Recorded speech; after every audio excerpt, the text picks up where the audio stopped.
Hiya, this is Kitten Features, and you're listening to Show X Live with Ken in the student accommodation all the way in Scotland.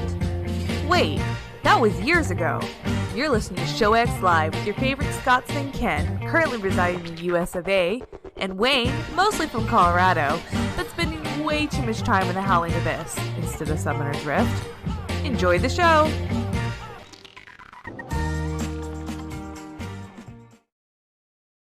Hello, everybody, and wait, did it not? There we go. Haha, now I can see us. Hey, everybody, and welcome to the show. You're listening live at 2 p.m. Eastern, 7 p.m. GMT, this 14th of June, 2020. And we welcome you guys to the show today. And our good friend Ken, how are you doing today, sir? I'm good. I'm glad to be here. I'm happy. I'm also very pink. I don't think you can really tell on the camera, but I'm very sunburned. What did your pale Scottish self do to yourself to get so sunburned? So for the past 2 weeks, it's been 80 to 90, so 25 degrees Celsius, right? Okay. And that's been pretty warm, warm than I'm used to, but because of the AC, I've been kind of okay. And I've been taking long walks almost every day, and I was wearing suntan lotion frequently, but then the past few days I haven't been because I was like, this seems fine. I don't seem to be having any ill effects, and maybe my skin has gotten used to it or something. I don't know. And then yesterday I made the mistake of lying by the pool, our apartment's pool, and I listened to an audiobook, and I was there for an hour. And I was like, oh, I'm so comfortable. I really like this. Yeah, and, nice. I turned around and stuff, and I lay in the sun. I don't really like sunbathing generally, but I think it's just because I've been looking at screens so much recently. It was just nice to be outside. And then I came in and everything was fine. And then last night I was like, oh, I'm a little uncomfortable. And I went and looked in the mirror, and I'm not going to show you guys. Don't worry. But I'm all pink. Every inch of skin on me is pink.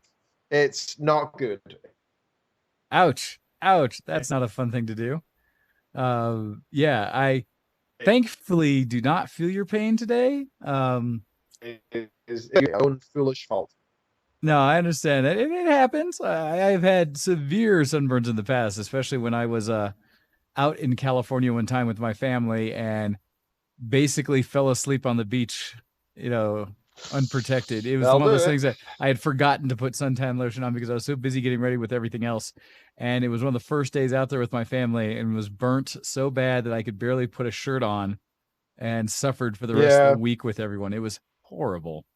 So Ken Features, my wife has some a bit more melanin in her skin than I do, and she tends to just instantly go this lovely brown color, whereas I just go this horrible hot pink. Yikes! Yeah, no, I do feel you. She abhors suntan lotion. She never uses it because really? she's like, that'll ruin my tan. Oh, that's funny. But see, I have had to learn over the years that I blame that it is, my natural skin protection being stretched over more and more surface area over time. But I do not have the natural protection I did when I was a child, because growing up in California, out in San Diego, I used to run around in tank top shorts all the time and no suntan lotion of any kind or protection, and had a nice, deep tan. I know my younger brother who was similar in that way. And then I have realized now as I get older, if I go out without protection, I am risking serious uncomfortableness. And so maybe not as quick as some, not as quick as you can, but still, I am not immune any further. No, it's I am a weak human being in the eyes of the sun. I cannot do it, and I need to be more wary. And so today I plastered myself with suntan lotion for my 10-minute walk with the dogs this morning, just to make sure, because I can't have any more of this, because I'm gonna get melanoma or something very quickly. So how are you doing, sir? How are you today? Oh, I'm doing well. I am sore.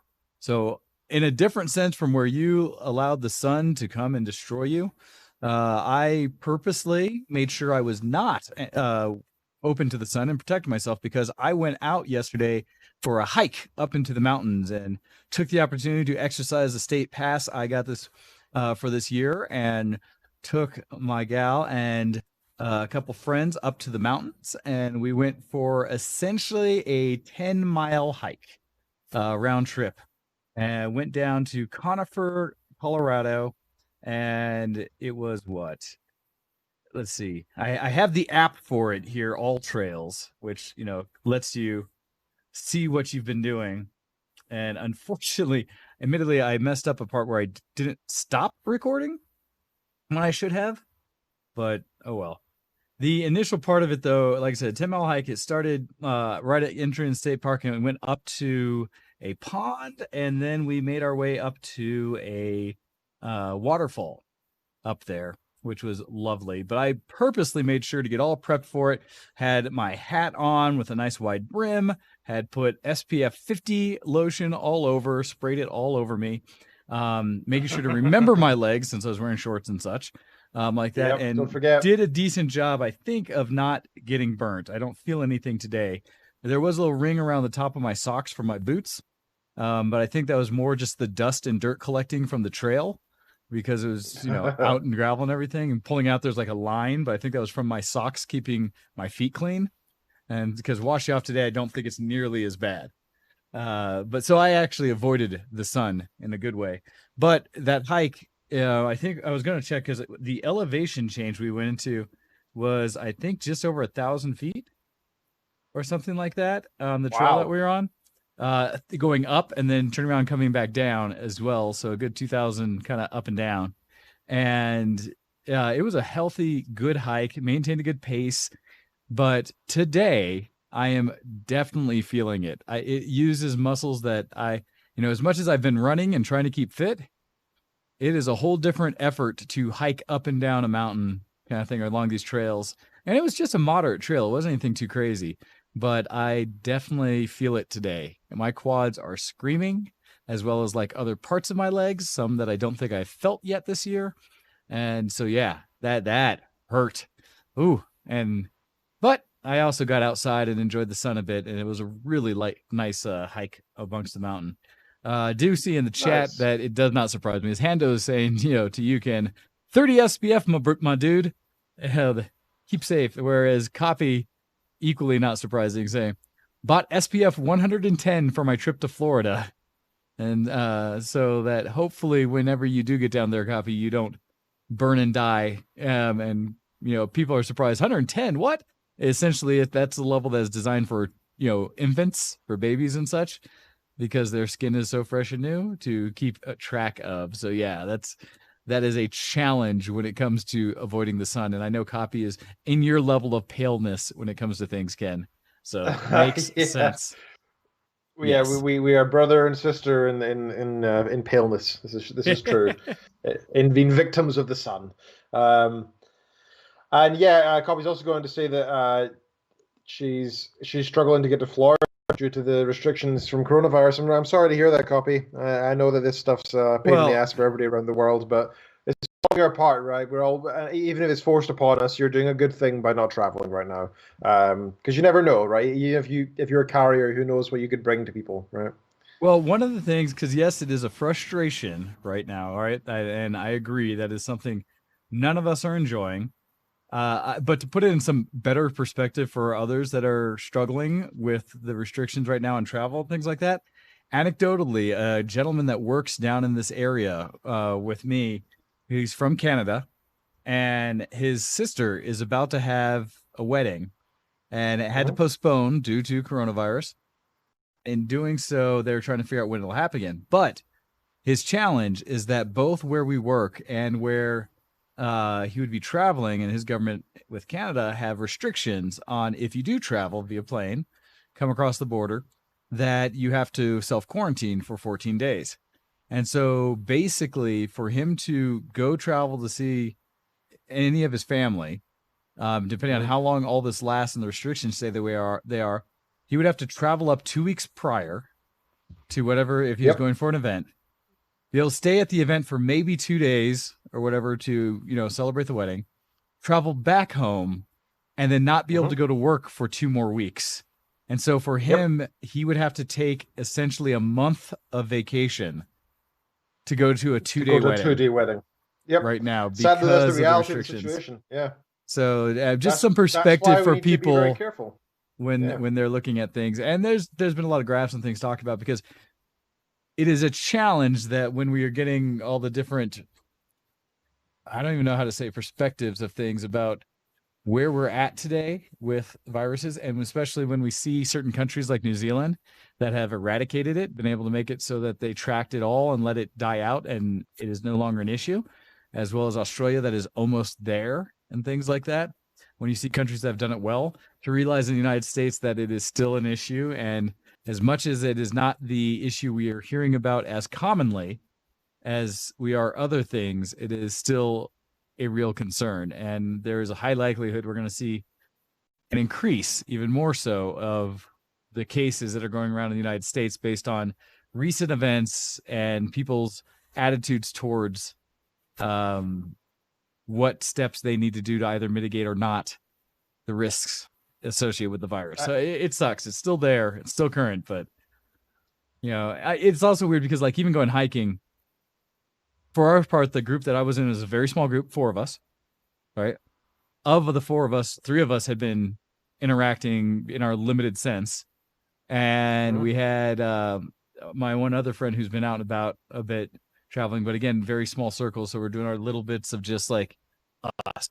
And then, but on the trail, seeing the combinations of people kind of gives you an insight into how people are still either trying to keep away from groups or have kind of stopped caring or have this feeling that since we were out in nature, they had no reason to. Admittedly, we did not wear a mask, but whenever we were near people, we stepped off the trail to let people pass. Good. So we did our best to avoid actual sharing space, things like that. That social distancing is so important right now because the world is opening up slowly but surely, but you need to still be respectful. It's not as if we're back to where we were. We still need to be very careful of those around us, for sure. That's very wise of you, sir. So I had an experience yesterday, me and Ken Features. So we went out to one of the local Chinese markets to pick up some stuff. And on the way out of there, we were having a good time, sort of laughing and, chilling out. We had our masks on because you should have your mask on when you go out in public. And we were social distancing and the shop was quite empty. We made sure before we were going in, and we used, we had our own hand sanitizer with us, but thankfully the market had some of their own as well, so we used that. And we felt very safe. Clearly, this shop was caring a lot with this kind of thing. Also, shout out to Jedi Master 777. I recognize that guy. Thank you for listening in, sir. So yeah, we went to this place and it was all good. But we came out and there was 2 people behind us who were following us without wearing masks, and all the people in the market were like glaring at them because you're supposed to wear a mask in the shops right now. Like you have to. They had a sign up at the front that said, "Don't come in if you don't have a mask." And these 2 people went and did their shopping with masks on. I don't want to be pre-judgmental, but I have this weird thing where people think that you can't judge people based on what the clothes they wear entirely. You kind of can, because people choose what they wear. And these guys were wearing clothes that they like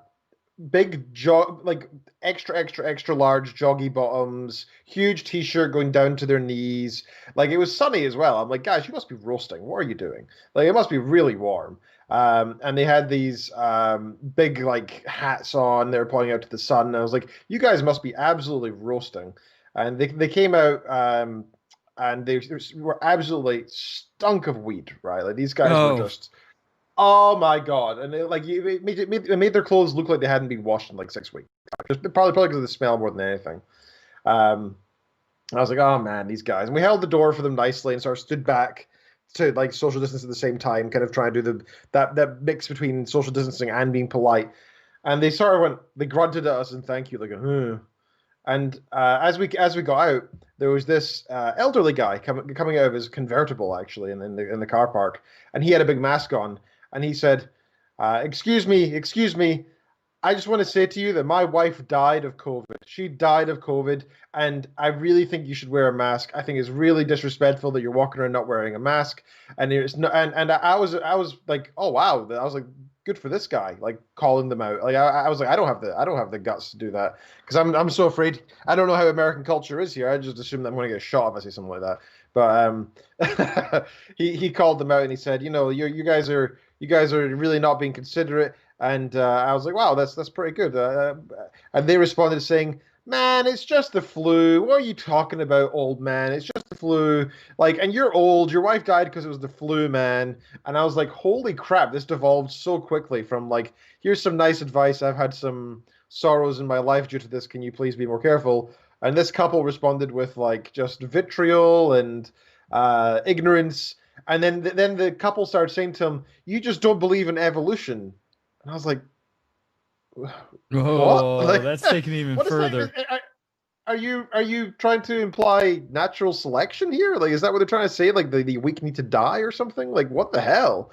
And then the guy responded, "Well, you're not very Christian." And they said, "Well, we are Christian." And I was like, I wanted to back this guy. Like, I was getting ready to be like, man, like, you're speaking from some truths here. I want to respect that. But when he assumed that they're not Christian because their views, that they're not being very Christian, and he made an assumption of their religion, I was like, I don't want to defend you anymore because you're now implying that only Christians can be good. Only Christians can be good people. And I'm standing there like, man, I wouldn't take it that far, Ken. I would say that if somebody's I'm sorry. If somebody says you're not being a very Christian, that is making a huge implication there in my mind. As somebody who's not Christian. Besides, what if they're a Muslim, right? Well, so I will agree. I will agree that the assumption of the specific religion was a step far by him, but at the same time, and this, especially an older person, I could see the general assumption that people are religious in some way and that the majority religion in the US is Christian. So in a way, I can see that as being the assumption, right? I think the conversations beyond that of essentially calling out, because he was correct in a sense, right? Saying you're not acting in a way that anyone who's religious by their thoughts should be behaving. Now, agreed. He labeled it specifically Christianity. And so, yes, that was a step too far.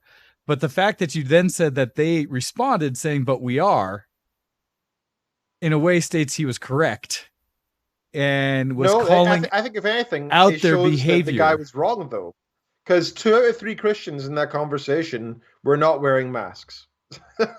Well, but what he was identifying was it's the common thing that people love to claim they hold a certain religious viewpoint, or they want to feel good because they're contained in a certain religious viewpoint, but their daily actions rarely, in many people I know some that absolutely do follow, but I've seen none more in my life personally. I've interacted with people who claim their religious faction that they follow, who do not display in their daily actions the teachings of that religion.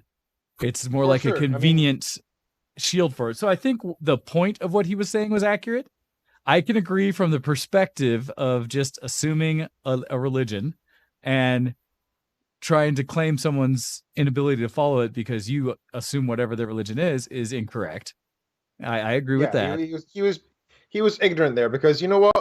Myself and my wife were standing there. We were wearing masks, and we are not religious. So that's the other piece. That just but again, I don't need to be Christian to have those Christian values. But I'd still think the point of what he was saying was accurate, because he was trying to call out that if someone was a good Christian, supposedly you would think they would care about all lives and they would do their parts and have empathy and things like that. But we know, based on people who are not religious, that is not true. Now, I would say this because it sounds like maybe this old man does base a lot of his morality on his religion and therefore thought it was an easy assumption to pass on. But we know that morality is not based on religion. And so there's that aspect too. All he did was lose 2 people who would have happily agreed with him. And, I would have happily jumped in and been like, look, I'm not an immunologist. I don't have any specialty in the field. But, your comment about evolution, I'm a geneticist. I can talk about that. I mean, I work with evolutionary algorithms in my specialty, and I work in genetics. I mean, like, I get evolution. I understand it as much as I think I can at this stage. I'm happy to talk about that and why you think it's relevant or irrelevant, and maybe help inform you guys about maybe why you shouldn't have brought that up as a relevant topic, because I don't think it was relevant.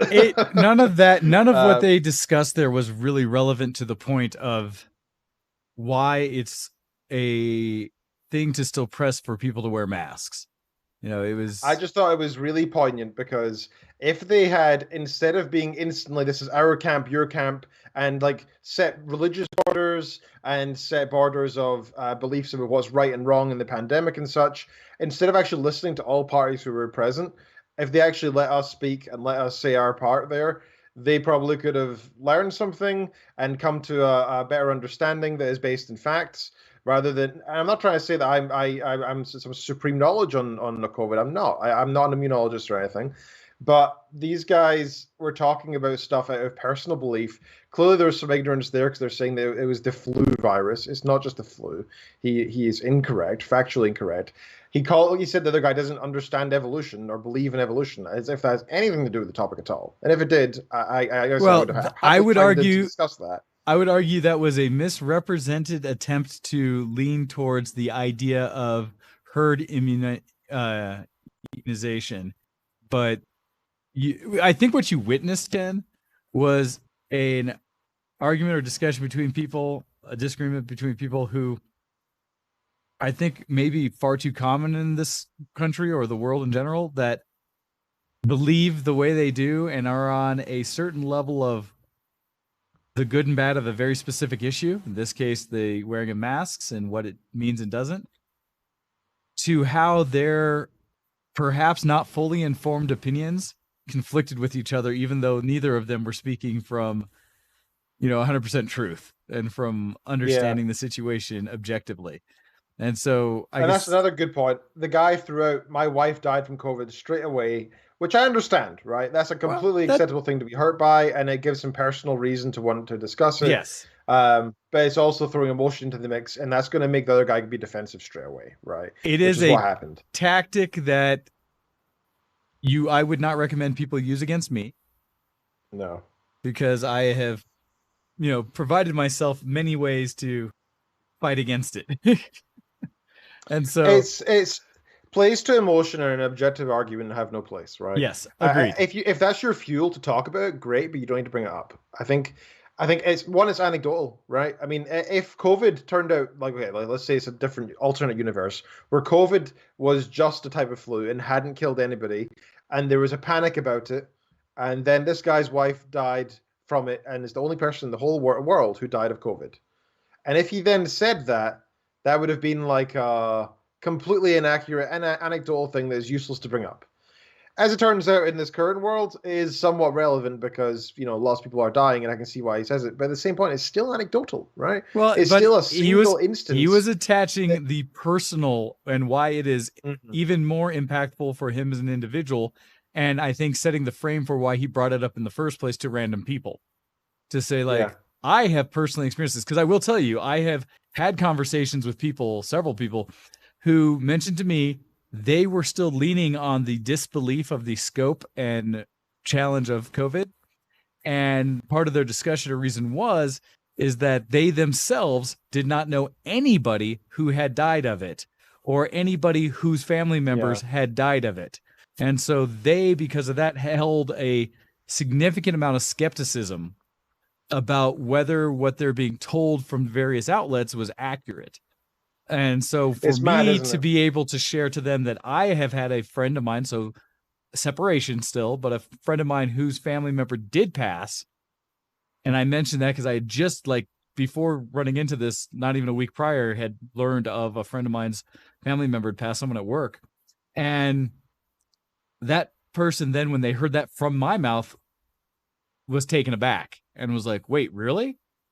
The fact that it was even one layer away, that it was someone I know whose family member passed, made them reevaluate the significance of this, completely. Because for them, having not directly run into somebody or had someone tell them, I know someone who's passed, they kept kind of believing the hype that maybe the numbers are overdone, things like that. And so I do think there's also some legitimate power in expressing that, yes, this is real. And so I can see that aspect of it. So there's a quote from Star Trek: The Next Generation that you made me think of that I just quickly searched through my Facebook and found. It's in Riker and Data. So Riker said, "We feel a loss more intensely when it's a friend." And Data goes, But should not the feelings run just as deep regardless of who has died? And Riker says, maybe they should, Data. Maybe if we felt any loss as keenly as we felt the death of one close to us, human history would be a lot less bloody. And that's more reference to BLM stuff, but it's still completely applicable to this. That's a life degrees lesson. of separation that we feel, right? There's a life lesson that it's kind of goes back to, I don't know, when we were watching Good Omens, and one of the quotes from it, I think it was that one I've seen memed, but essentially stating like, everything that in what Neil Gaiman's story was, everything that's going on that there are people saying seems fine. Why would anybody have issues with that? With all these beliefs that God's put out, and said, well, then God said, be kind to each other. And the other, I think it was the angels talking at that point, but the other one turned and was like, oh, that'll do it. Or the angel and demon said, oh, that'll do it. That'll get people going. And so, yep. Yeah. But also, shout out to the chat as well, because it's an interesting discussion there going on about the what's going on with higher education. Hando's saying that in Boston, colleges and universities, maybe half capacity, so rents are all coming down and such. And Earth is saying that his university will be at full capacity still. And I can say that MSU is trying to go full capacity, but it's a mix of online and offline. I think they're coming to the realization that it's actually really difficult to have 20% people in class, because even if everybody sits at the desk they're supposed to sit at to be socially distant, people are still going to be in the corridors. They're still going to be coming in, bustling back and forth. When there's lab work involved and moving around, that's all going to be difficult, right? So I don't think social distancing is going to be possible in the universities either, at any real extent. I do think online learning should be the norm. We're actually ending our semester early before Christmas break, to try and to allow people to recover, is the kind of effect of what they're saying. People can, if they're ill from COVID, they can take the time off to recover after exams.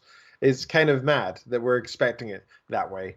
I don't know if it's the wisest way to do it or not, but it's what's going on here. I'm seeing most of the universities in the UK that I've been speaking to people there from, they're just closed or online only for the semester, and that makes sense to me. It's crazy times. There's still a lot of us seeing how, as things start to relax and open up, how it's being handled, and my hope that people still do it in a smart way. Like I said, it's interesting to see about, and I hope for the best. And I do think it is appropriate, if you do it respectfully initially, give it an opportunity to call out things you see as being inappropriate or wrong. And so if it's people not wearing masks that really should be in the situation they're in, or cavalierly kind of wearing them wrong, or just like they have it, but then I ran into the candy store with a friend to pick up a new phone that she needed, and going in there, they still have the thing like you wear a mask when you come in. And once in there, though, I saw at least one couple who pulled their who weren't wearing their masks once they were in the store. And it was kind of like, wait, did you just wear masks to get into the store so that nobody said, what the heck are you doing? Right. Such douchey.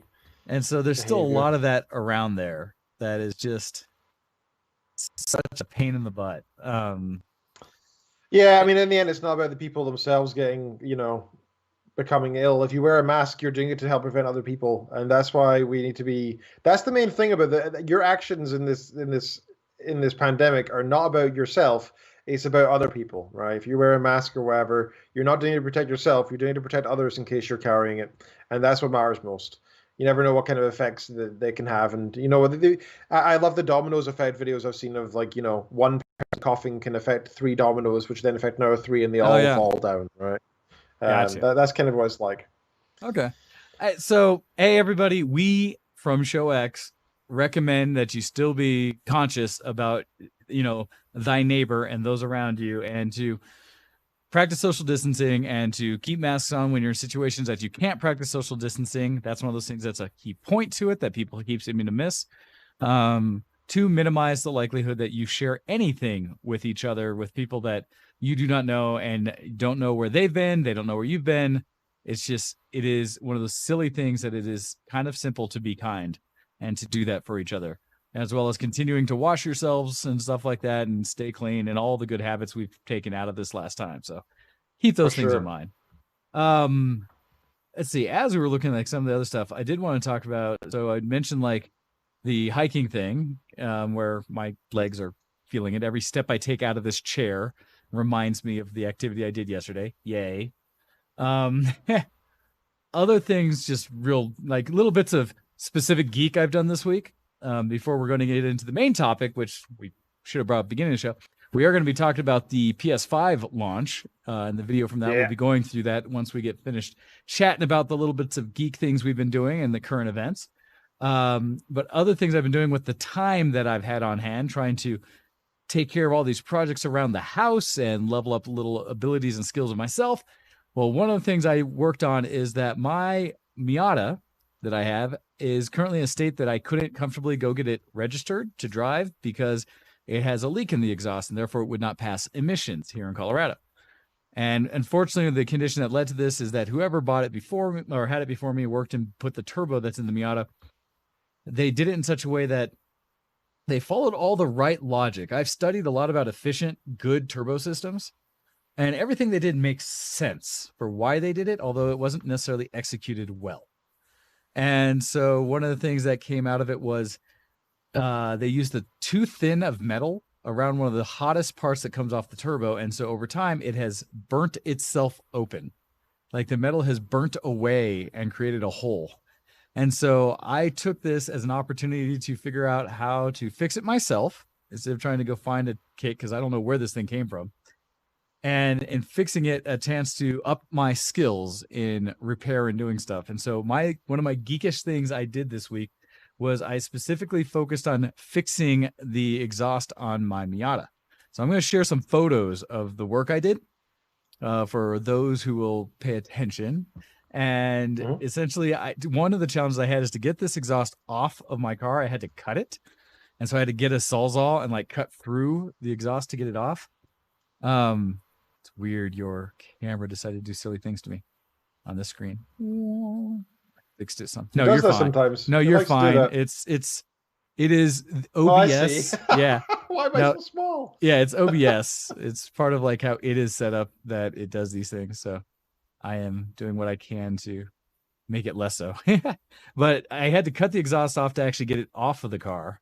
And then as I show these other pictures, you can look through and actually see the holes that were busted out from it, where this little side pipe has a hole directly in the back of it, and just how ugly the welds were inside this thing. And so I decided I needed to do what I could to make it better. And so one, I knew where I cut it, and this is an ugly cut. I'd have to weld that back together. So I got a flange for it. But just in general, this exhaust, like, it's fine, it's there. And here's where I've actually already cleaned up some of the areas so I can weld to it. But you can see how massive a hole there is in it, that I was going to have to deal with. And so I say all that to set the stage for when I started cleaning it up and kind of grinding some things down, some of these welds from prior, to the work I did. And I am not a welder, I will freely admit. I have a stick welder, not a MIG or TIG, something nice. And so it was very me manhandling this thing to make it work. But the results I came up with that looked, as I first was described by a friend of mine before I finished grinding it down, as though I had put barnacles all over it. But those two massive holes are filled. And the top one I just honestly kept adding the flux and material over until it filled the hole. The bottom one, I put a little patch of metal and then tried to weld around it. It is not pretty. It is for purpose of being used. That's a hell of a job there, Wayne. That doesn't look like something that's a quick fix to me. Well, it's something that I'm sure someone who knows how to weld or is comfortable doing it would have fixed quickly. But I did not, and it's not pretty, but darn it, if it's not at least clean. And so the last picture, you can see kind of my welding setup, my little arc welder there, and me with the clamped on. And I've since ground down that edge to make it a lot cleaner. But I wanted to share that I had done some like personal leveling up doing that, which is just yay. That I was going to mention geek-wise, I continue to play Grand Theft Auto 5. I think it's a fun game. I'm so happy it came out smooth, or that it came out for free from Epic, and I've been enjoying that aspect of it. And beyond that, and this is from way back and things that came up, I have also taken the time to do a lot of little 3D print stuff. And I've been focused on a lot more useful things. And it's one that so I printed a few things. They're not all installed yet, but I printed a leveling piece for my mic stand that's above here that these mics are handing off of, because they're on a TV stand and the TV stand has a gap and just a bolt in it. So the whole thing rotates kind of on the screw or on the bolt. And so I designed myself, measured, designed, and printed a kind of gap filler that I can slide in, and I have to disassemble but put it in there, and it should hold it all nice and straight so that no matter how I pull things down, it won't shake back and forth. I also, one of the things I'm really excited for is I adapted the print that I did for my parents' RV for their cup holders and created cup holders for my porch swing of all the ridiculous, silly things. But because I've spent more time out on my porch swing during this time that I've been away from stuff, I kept getting frustrated that I'd take a tea out with me or a drink or something and have nowhere to place it. And so I would end up like sitting it on the ground in front of the swing or all the way forward on my railing next to it and just couldn't even get to it. And so I used that design. I've reoriented and printed. I basically designed some little clips for the side of this porch swing that are on the braces of it. And man, if it didn't come out exactly how I hoped it would. I'm really happy with myself that I got to work. Wow, I had to do some little tweaks. That's a big job, dude. Well done. It's just little things I've done that I've enjoyed. So anyhow, those are the things I've been doing this week and things I've been doing just in general to catch you up before we start on the PlayStation discussion. How about you, Ken? You gave us a little bit about getting burnt, walking the dogs, and hanging out at the pool. What else have you been doing just before we get into more news-related things and current events? Sure. So it's been a while, but I thought I'd give an update on my Factorio project because we had a lot of progress in the past week. So this original idea was, for those who don't remember or weren't here for it, basically Factorio is this video game where you land on this alien world and you make use of the local resources to build some machinery, to build more machinery, to build more machinery, to basically build a big factory, to eventually launch the rocket ship off the planet and get away, in theory. This game takes about 100 to 200 hours to work out how to do it the first time, and then you get more efficient at each time and so on. Basically, each element of the game is its own unique set of problems. For example, you're trying to manage resources, you're trying to optimize to use as little resources as possible when you need to make stuff or use things or do transport or logistics. You're trying not to die, there's defenses, there's power, there's a whole bunch of different things you need to do to survive. Nothing like food or anything. It's more about the survival of your base rather than your character. It's your production kind of thing, right? Oh yeah. It's entirely a production-based game. It's very, very, very enjoyable for the nerds like myself who enjoy that kind of thing. I love it. Great game. Anyway, so the idea of our project that I've been working on is we want to basically find a way of optimizing each of these individual problems individually, and yet have all these various interconnected problems be solved together at the same time. So there's multiple different problems that can be defined separately within the game and holistically together, right? So you can consider the whole thing as maybe like the Factorio problem, but then you've got like a set of what decisions, like what am I going to do next? What should the AI focus on? What should I spend my resources on? And then you've got the sort of how problems, which are how are we going to best place this transport belt? How are we going to make sure that this recipe is produced in an efficient time, and so on. So different types of optimization that we're doing, as well as a huge number of them, and they're all interacting. And the problem is, even if you're doing really well at solving one of the sub problems, like maybe you maximize power output to an extreme level, and you've got loads of power, but then you use all your resources, and suddenly you've got no power because you've got no coal left, and then your base dies, right? It's these kind of problems we're trying to fix. So we were thinking about how best to do this. It's a big project. We don't have any funding for anything yet. But we got in touch with Woob Software and asked them if they'd be interested. They said after their release, they're willing to have a chat and think about collaborating. So that's going to be later this year. But what we've decided to do ourselves for this work, instead of it just being this massive project without any real plans for actual definitive research to come out of it, we've decided to make this into a research competition. So basically, the paper that we're writing is going to be this huge, big, chunky paper that mathematically defines all the individual problems within the game and how they interact, as well as defining some of the things that are already in the game, like all the items in the game and how they're produced for easy reference. Okay. Then we're also going to make a bunch of mods for the game, which are a middle ground between researchers and programmers. So us, who are computing scientists and able to do this, and they're going to take on the biggest chunk of the project here, we're going to allow people to choose specific types of algorithms that they use in their research and be able to just basically drop into a folder, and then it will do the stuff within Factorio. They don't need to understand how Factorio works. They don't need to understand the languages behind Factorio. They don't need to understand how to make mods and the requirements and the constraints in making mods. They won't do any of that. As far as they'll need to do, they just drop their normal script that they normally use in a folder, and then it'll run, right? So we want to make it as easy as possible for people who take part in this competition. We're planning on holding the competition next year at a conference. Hopefully we can get 10, 20, 30 people take part in that. They'll give us all the results of how they did the various different types of solutions. We'll give the winner a prize, a cash prize or something. And then we're going to write a bigger paper at the end, sort of collating all the results of the different types of AI that were created, and discuss the best approaches and such. So it's a really fun project. It's gaming based, it's competition based, it's AI based. We're going to have different streams of the competition, so some people can focus on AI that they've been training, right? So it goes in with some background knowledge internally inside the computer of how to play the game, and then it'll just go. And then there'll also be maybe a stream for these sort of like offline learning. So they don't know anything about the game.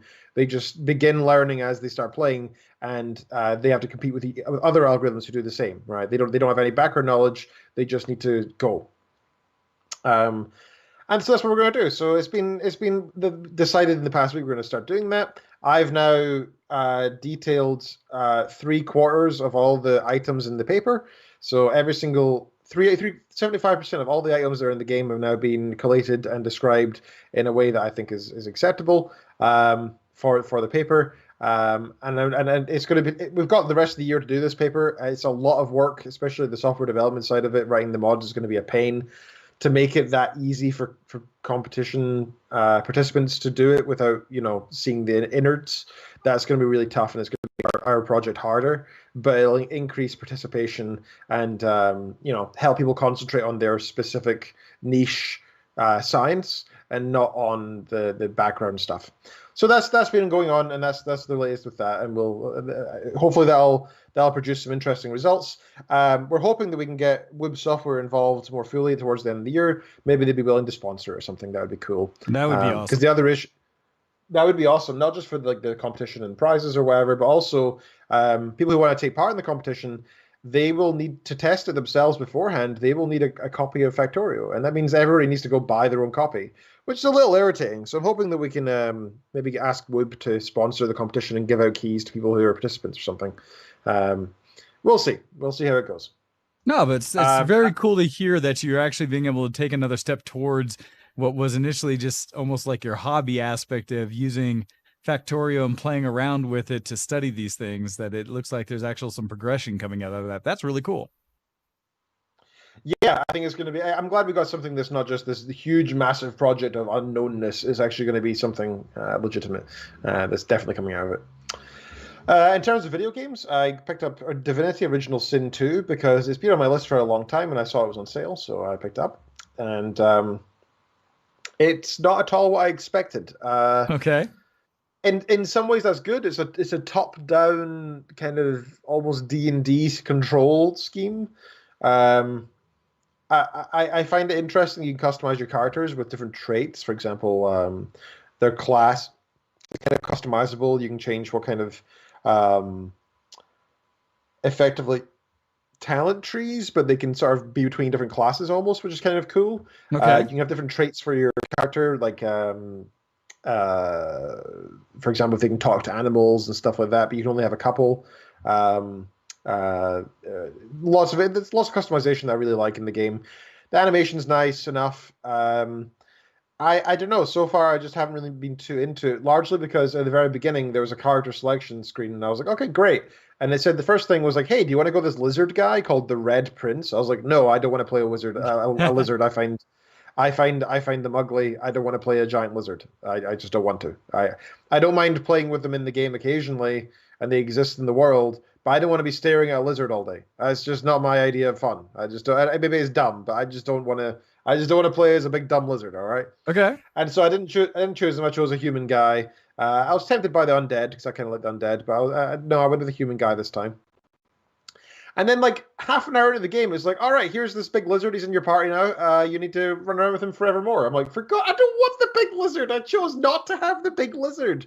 Like, so, I don't know. I'm tempted to undo my save, go back, and when I get to the point of finding the big lizard, just not going in that direction and not talking to him. Because I really didn't want him. He's an arrogant personality. I didn't enjoy his character, and I don't like his background, and I don't like the fact he's a big ass lizard. I don't want to be his friend. I don't want him in my group. So that's that. And the game's a little confusing to me because I think there's a lot to it that I'm not quite grasping yet. I need to put more time into it, I guess. But I kind of quit it after that lizard joined a couple days ago, and I haven't gone back. So we'll see if I go back to it at all. Gotcha. Other than video games, I mentioned briefly the other week that I started making mead. Yes. Let me talk through that process because that's kind of interesting. So this is a new hobby of mine. I picked up a carafe, which is like a big empty jug. I actually got two now. And basically the process for making mead is a lot easier than I thought it would be. There's a lot of guides online that use a lot of terminology that make it kind of difficult to get into, but the basics are really simple. So what you need is yeast, preferably different special types of yeast because there's different varieties and they have different flavors that they can provide. The kind I've got are like a fast yeast. They'll quickly make alcohol and then die, and then you just need to get rid of them, and that's it. It's nice and easy. Okay. I used a mead kit that I found on Amazon. It wasn't complete. I needed to buy a couple other things since then, but it was a good starting point. I bought a ton of raw honey. You have to make sure that it's not any of that fake honey stuff that a lot of that's quite popular here in the US, where it's actually syrup. So I got some real honey, got some yeast. And then you just need some water and something to sterilize everything. So bleach is fine or whatever. So I sterilized everything. I filled the container with water. I then put in the honey that I need. I mix it together at a slightly higher temperature. I let it cool a little bit, and then you add the yeast in, and then you just and then you mix it in again, and then you pop a little. It's a special type of lid. That what it does is the yeast, during its chemical process of creating alcohol by eating the sugar and the honey, it will produce carbon dioxide. So you have to let that bubble out. The problem is if oxygen gets in, a lot of the bacteria that might be in your mead is likely to grow and swallow it.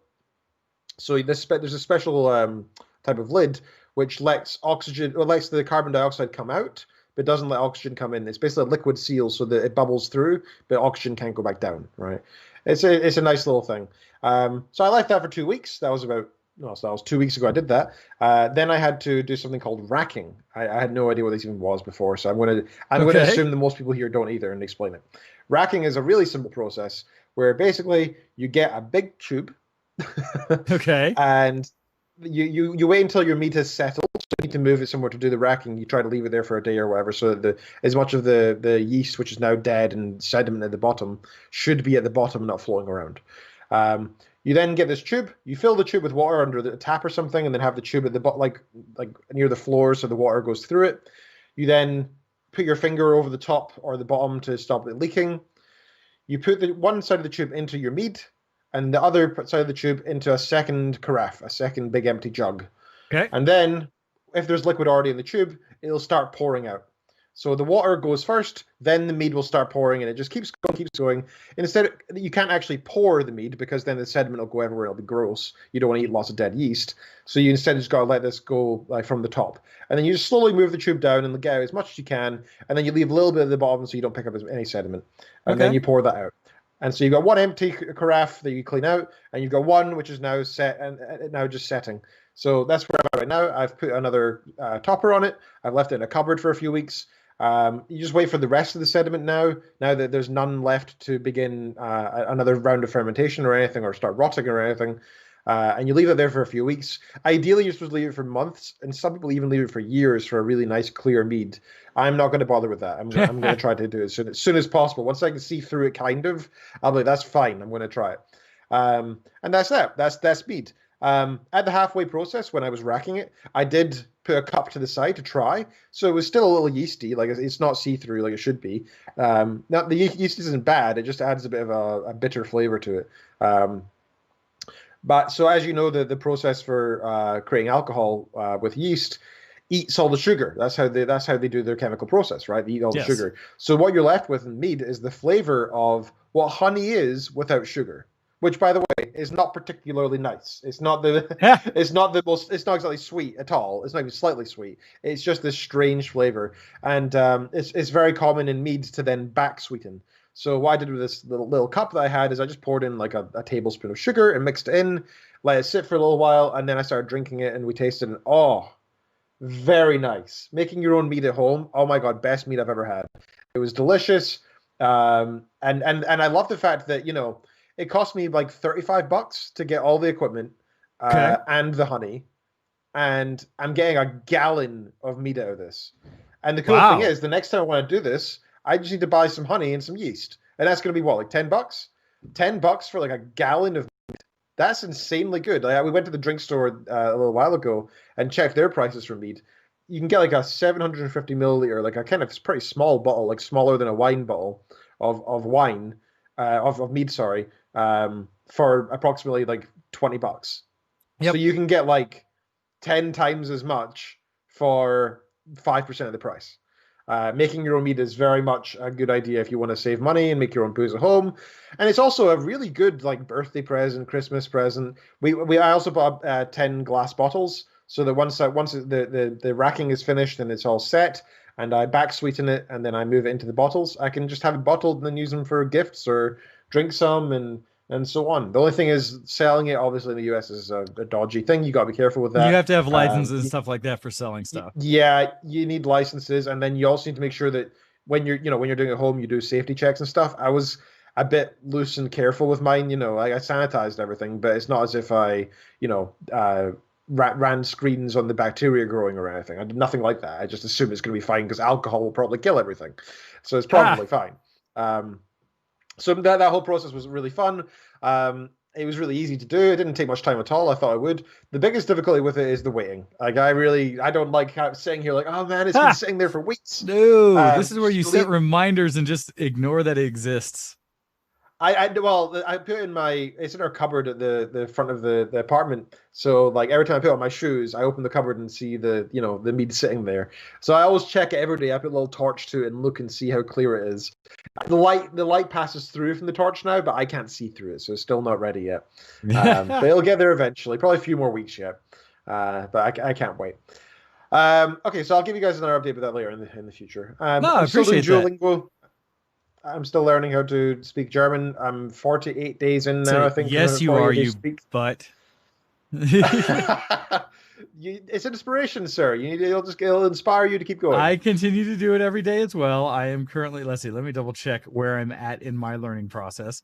Because you have like 3,354 XP to my 2,173. I've got a 71-day streak going with it. And am continuing to learn. I am just started on my lessons, or got through the first level of my lessons of katakana with Japanese.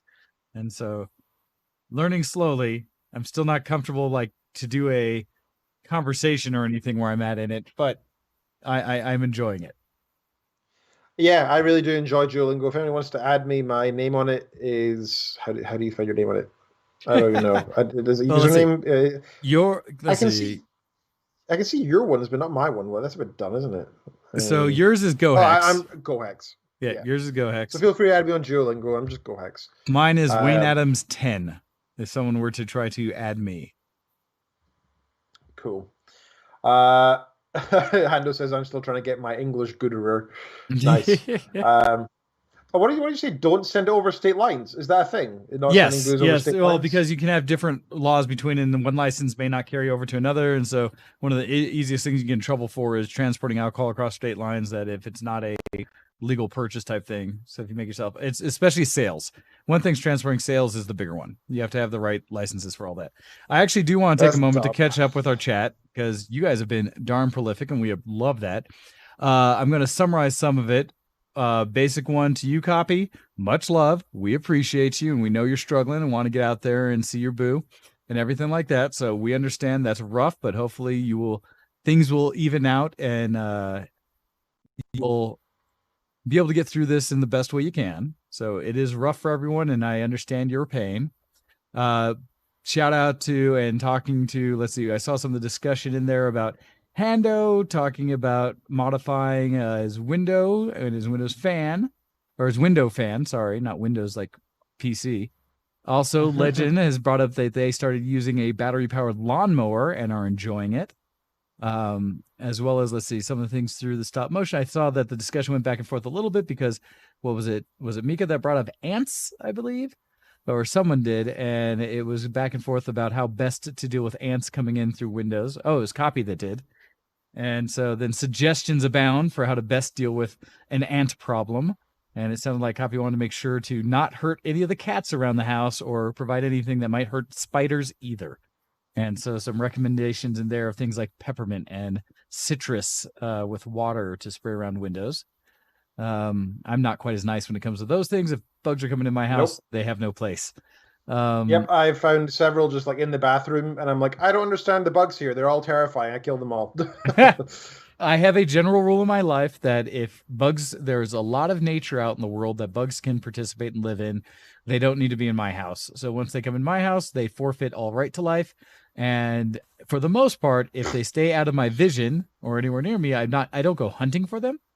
But if they make themselves known, and especially in Colorado when we have moth season, miter moths, I will take them out with prejudice. And so, yes, I try to keep my house as a minimal bug-free zone. Also, Mika specifically came in saying in the way of geek cred that she finally got to do one of her passion projects, and shout out she gave to me. I wasn't going to spoil or hint at what project you were working on. I figure that's yours, Mika. But she worked on a photo shoot that showcases her psoriasis. And so we did a bikini shoot down at one of the reservoirs here in Colorado that kind of focused on some of the patches of skin from her psoriasis. As well as she also got to go out and be a photographer herself for a friend's photo shoot, which is really cool. And so she's been getting out and doing a little geek herself. Beyond that, Hando was talking about needing some druided buffing from Copy because he apparently is going to bleach his hair again today. I think that's something that, Hando, you should share the results of with all of us through the emails at vtwshowx@gmail.com. I know we would love to see what's going on with that. So that is catching us up in the chat, and thank you guys for participating. We appreciate it. All right. Absolutely. So the last thing I wanted to mention is kind of twofold. So Goodreads, guys, also feel free to add me on Goodreads. I've been using it a lot. I really like Goodreads because it encourages me to read more and it helps me keep a track on what I have been reading and such. There's my link in the chat there. I have been looking at a bunch of like top 50, top 100 lists of things that I should read, must read before you turn 50, before you die, yada, yada, yada.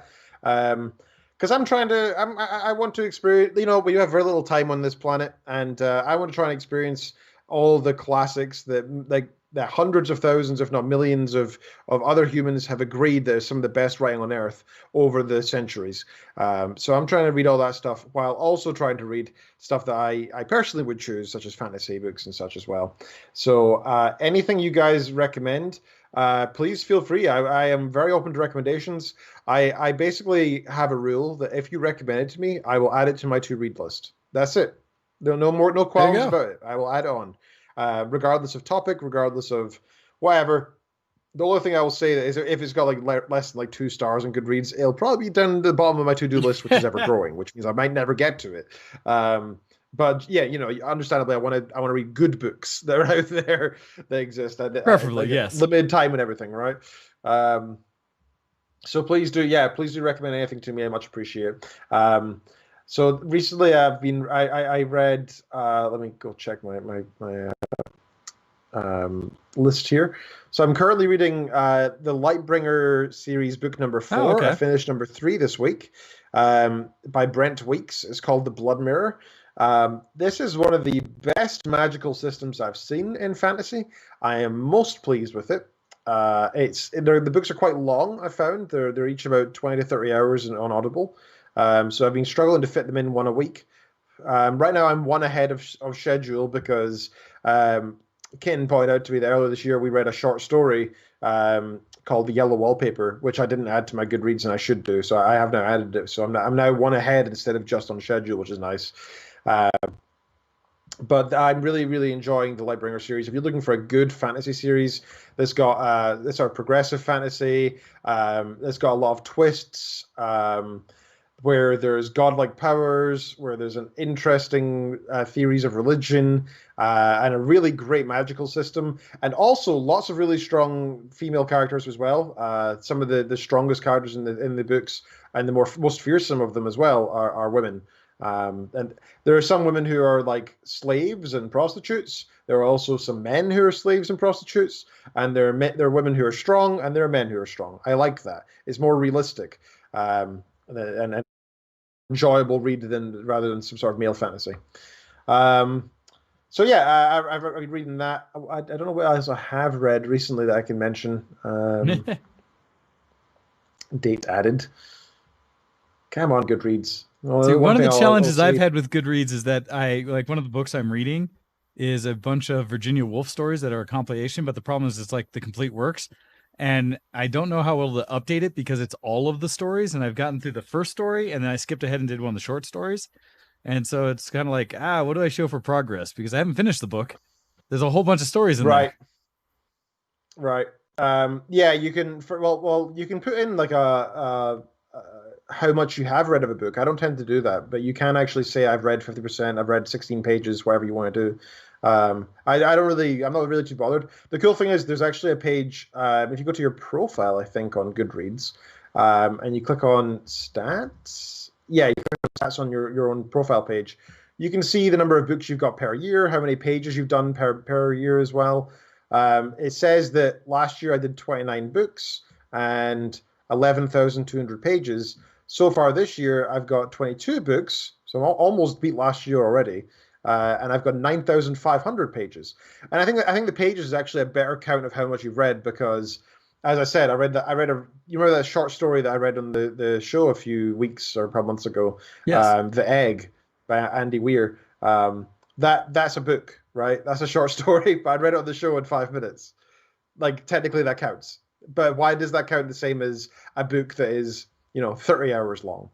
They're both one count. So maybe it shouldn't be how many books you read in a year. Maybe it should be number of pages or something, but it's not quite as nice, is it? Anyway, if you feel free to add me on Goodreads, I'm always looking for more suggestions. Thank you for the chat for putting a couple of books in there. I will certainly add those to my list because I am always looking for more things to read. The only thing is, it's expensive, isn't it? Ken Features has a library card, and she was saying that you can get a lot of the books on audio books and such via their app. So I'm gonna sign up, maybe steal her login, and try to get as many of these books as I can for free because I'm spending a fortune on books over these past few years. Like I've read what, like 100 books in the past 2 years, something. And that adds up over time, especially it does on Audible. Well, I think that's a good comment in general, is to say, hey guys, guess what? Local libraries are still relevant. They have modernized and done a ton of things. I've talked about in the past with Makerspace and stuff like that resources, but a lot of them have updated to things like audiobooks, video DVD rental. I know people who would use the library to do new movie rentals, get like DVDs and Blu-rays, stuff like that, all part of their library membership and costing them nothing. And just checking it out and having to take it back. So if you do have a library in your area, check it out. You might be surprised at all the things you can do. I do support local libraries. Absolutely. I used to think they were a bit out of date, but now that I'm seeing the audiobook stuff, I'm like, ooh, very interested. It also actually supports them if you just sign up and get and use their app, because it helps them get more funding. They can say, well, look how many users we have. So, you can actually be supporting local libraries by doing that. Anyway, sir, I've taken up a long time this show. Hey, now it is time for us to take a break. We're going to take a quick break, allow people to refresh drinks and stuff like that, use a washroom if they need it, whatever they might need to do as we listen to a quick OC remix song. And, it's just a short one, about 2.5 minutes, but we'll come back and we're going to start a conversation about what we noted and got to see with this last week with the PS5 launch reveal. So we're going to go into that. We're going to share some video, and Ken and I are going to talk through it and get our reactions. Ken hasn't watched it. I've looked through it. So we'll see how we can talk about what we're seeing and whether or not we're excited for what's going to be coming out with the PlayStation 5. So get ready for that after the break. We'll be back shortly, right after this.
You're listening to ShowX on BTWProductions.com. Hey, everybody, and we are back. Welcome back. Hopefully you enjoyed that fun little remix tune there during the break. So, just a few days ago, Sony finally gave us a peek into what the next generation of the PlayStation home entertainment system is going to be, and what it's going to provide. So we thought we would take a minute right now to kind of go through what that launch was and to kind of get our reactions as well as potentially all of yours. So what we're going to do is we're going to play a video that we've grabbed from YouTube. It's from The Verge, and we're going to share a link down below so that you're welcome to watch the whole thing and listen to the audio in its entirety, such as you can hear. The reason we chose this video is that it is a good like subset of watching the whole thing. I think the entire thing took about an hour and a half or somewhere in that range with showing everything, or an hour-ish. This is 22 minutes that we're going to kind of go through, as The Verge has limited it down for that. Okay, so what I'm going to do is I'm going to click over and share my screen so that you guys can see this as well. And what it is it's basically going to start off with, as it plays through, the initial piece, and Ken, go ahead and play along, the reveal of the look of this Sony PlayStation 5. Now, this is not in the order that the launch event went. They actually showed it at the end, but this right away is just kind of showing you all how pretty, or at least the aesthetic of what this PlayStation 5 is going to look like. And so actually, I'm going to back it up real quick back there, just as it shows the whole lineup there of the initial two consoles, and talk about that piece as we go. So looking at it, it definitely has this interesting kind of organic shape to it. I would say personally that it's interesting that it's black and white, almost looks Portal-esque to me. Like if I were to look at GLaDOS or the turrets and stuff from Portal.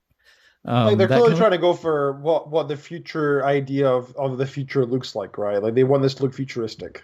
It has kind of that look that I'll see in concept cars and all of those kind of things. That says, when we talk about things that are futuristic, they have these kind of spaceship looking like angles and views, almost like, what we've seen through actual human space travel with the shuttle and various rockets, even what we're seeing now with SpaceX, things like that. To me, gives me those kind of feels. Honestly, looking especially at the controllers, I get that sense of more the Portal feel. I think just kind of the light and colors and the lines of it, as well as the symbols, that's kind of the feel I get from it.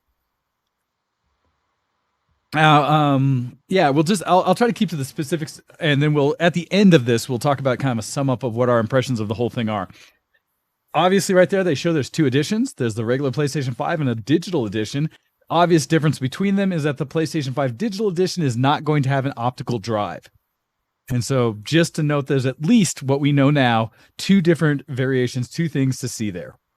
So the next little bit it goes into focuses a little more on the controller design. Of course, it's going to be wireless. It's nice that they show the potential dual charging stand, a HD camera, wireless headset, a remote controls that you do for media and such like that. And so they have this whole lineup, it shows, of potential devices that are specifically being showcased from Sony. Now, I am curious from this level, do you think, Ken, or anybody out there, that when they release any of this, that it's all going to come in the box? Or are these all just the idea of these are the Sony peripherals that you'll also be able to buy along with PlayStation 5? Kind of curious, because I'm wondering why they showed this whole slew of their themed, they look like they match kind of peripherals along with the consoles. Yeah, I think they've realized that they can cash in here, and there's a big market behind the sort of gaming look right now, isn't there? I mean, your gaming chairs, your gaming background, your LED lights and everything. And generally speaking, the PC gamers have a specific look of multicolored LEDs. I think that the Sony have realized that to cash in on something similar, you need to be different, but still stand out as looking futuristic and nice. So they're saying a list of different peripherals, which all have the same look, will have a high price tag, no doubt. But I'm sure they'll be good quality as well. Like that headset looks quite comfortable, by the way. That looks very much like something I would buy. The remote, not entirely sure why there's a remote there. That's a bit. Well, no, I can actually understand. I can understand the remote, because I think part of the point of that is that they realize that these systems are often the center of an entertainment setup. I still use my Xbox essentially as one of my primary tools for watching things. And so I stream, for watching optical media. I'll put it that way. That it is still my primary tool for that. And so it makes sense to me that they're still supporting of it. I actually liked on my PlayStation 2, I think it was last time I had a controller, because for me, navigating just the media side with a actual controller is annoying as heck. And there were times where I had the media ones where all I wanted to do was play a DVD, play a movie, play Netflix. And much like I use my regular television remote, being able to just use that remote to switch over real quick, click something and hit play is more convenient, more comfortable than using the regular PlayStation controller or your actual controller. I understand that. We have our PlayStation as our media center as well, but and a smart TV, but we use our phone for both. I mean, we use apps to control both. So but again, preferable. It's still a different interface than using the controller, and so having a remote, and especially as an optional thing, makes sense. I would say they would actually go a step further with why that could be a good decision. If they made it somewhere smart or default where if I start or use that controller, if I start it or click the button on the, actual remote versus the controller, if it took me directly to my media center part of the controls, that would be awesome. It's like cutaway steps from having to navigate or something. Much like on my actual television, I can hit a single button to open up Netflix because it's a mapped control on that. And it's one of those things I do a lot. Between that, Amazon, Prime Video, they have hotkeys for them on the actual remote, and I use those all the time when I'm just starting to play it instead of having to navigate through the menu system, pick Netflix because I want to watch that. So if they made it so almost like if it was a smart controller or something like that, where I could do some hotkeys, just functionality that you don't get with a normal controller, that would make sense to me. I agree with what we're seeing in the chat, especially both Legend and Kuro are agreeing that they doubt heavily that any of those peripherals are going to come in the box. That you're likely going to get the controller. One or two pads, right? Yeah. You'll get one. It's sad today that, okay, I have to be honest. No system, I think, ever has come with more than one controller. And I say that because I go back to the original Nintendo, the NES that my family bought. When we got the original Nintendo Entertainment Center, and maybe the original Atari might have come with two, but the original Nintendo came with one controller because in order for Earthweaver and my sister to get access to being allowed to use the NES, they had to buy another controller. And I remember that distinctly because we only had the one. And so I admit it will probably have the one, and the others are just, like you said, Sony branded products that will probably be high quality that we're going to get more of. All right. Anyhow, so that's the look and feel of the systems. We would love for any of these things, feel free to chat with us live, or if you have a more comprehensive feeling about all of these things we're seeing, feel free to send us an email. Even if we don't get to it this week, we'll happily talk about it next. All right. Absolutely. So PS5, boom, announced. So the next thing it goes into is, so these are some of the features you're seeing, Ultra 4K Blu-ray, the ray tracing because it's going to have the new AMD processes, looking at the controller and distinct some of the things about feedback, and so kind of their new force feedback's not force feedback, but haptic. Better triggers. It's going to be USB-C. It's going to have motion. It's going to have built-in mic and speaker, headset jack, all these things. 3D audio, I'm not sure what that means from their perspective. Maybe with the headset and they'll do more, things like that. Hard to say. Probably, yep. So the first trailer they're bringing up, because all the future stuff, I'm actually like, duh, you need that. Why wouldn't you? First trailer comes up right away, and it is a new Spider-Man game. This one being Spider-Man Miles Morales. And so it looks, I will say a lot of these trailers we're going to see very minimal, if any, what even looks like gameplay. Most of it, I think, is just kind of trailer. Yeah, I mean, I wouldn't be too surprised if the gameplay looked like that because, to be honest, if you said that was on PlayStation 4 and the graphics looked like that, I wouldn't be entirely surprised. I know that the PlayStation can produce, the current iteration of the PlayStation can produce some beautiful graphics. So seeing the new version be able to do a little bit better than that, that wouldn't surprise me. However, what does surprise me is the fact that they haven't come out and said this is all in-game engine, because that's why. Well, it says captured on PS5. Well, so that's the problem, though, right? But that could all be it could all be cutscenes and stuff. So one of the challenges with all these videos we're going to watch is a lot of it could just be fluff. I'm looking forward, if this follows in the same studio. I didn't check. Insomniac is a good studio, though. So if this is the same engine that powered the last Spider-Man game that came out on Sony, people loved it. Thought it was one of the best superhero games they've played. And so if that's the case, I think they've got a solid thing coming out. So looks, cool that it's coming out. I didn't see anything that tells me this is going to be amazing or what's next gen about it. Next one coming up, this is the next Gran Turismo. These are, again, shorter things. If you go watch the full video, they have a lot more video from each of these games. Some show a little more gameplay, so some a little less. So Gran Turismo 7, for me, this whole point of that one is just that it is another Gran Turismo. It makes total sense. Every generation of their system has had Gran Turismo as a racing simulator for it. It's always as close to simulation as consoles get. And so for me, it's another one of those games that, yeah, I'd love to play this. But I have owned and played pretty much every Gran Turismo game that's come out. So that's the level of that. And it looks pretty. But again, I don't know if that's in game or if that's all just trailer. Yeah, I never played GT games, but I know that they are good graphical tests, and to show what they look like, it shows the promise and the graphical output, especially the speed of graphics, right? Because the thing about driving super fast in a 3D environment is you have to draw quickly, right? Yes. You have to draw the architecture, you have to draw the cars, you have to draw the weather effects and such, all very, very, very quickly. So you need a lot of VRAM, especially, to be able to do that. So showing any GT game, even for somebody like me who doesn't give a crap about racing games, it still is important to show it, just to show what the machine can do. Yeah, well, and that'll be the thing. It's Gran Turismo games, I think, have always been Sony launch titles, or very close to. Like, you will have on launch from a new console a Gran Turismo game, either at launch or very shortly thereafter. And so for me, this is kind of par for the course. Not a surprise. Mm-hmm. I would have been surprised if they didn't have something with Gran Turismo on it. And so for me as a racer, yeah, I'm down for it. Now, this next one, I it's not, admittedly, not a series I've played, but I've always been aware of. Because this one's coming up, and as soon as you see it, it's the new Ratchet and Clank. So Ratchet and Clank, this one being called, was it Rift Apart?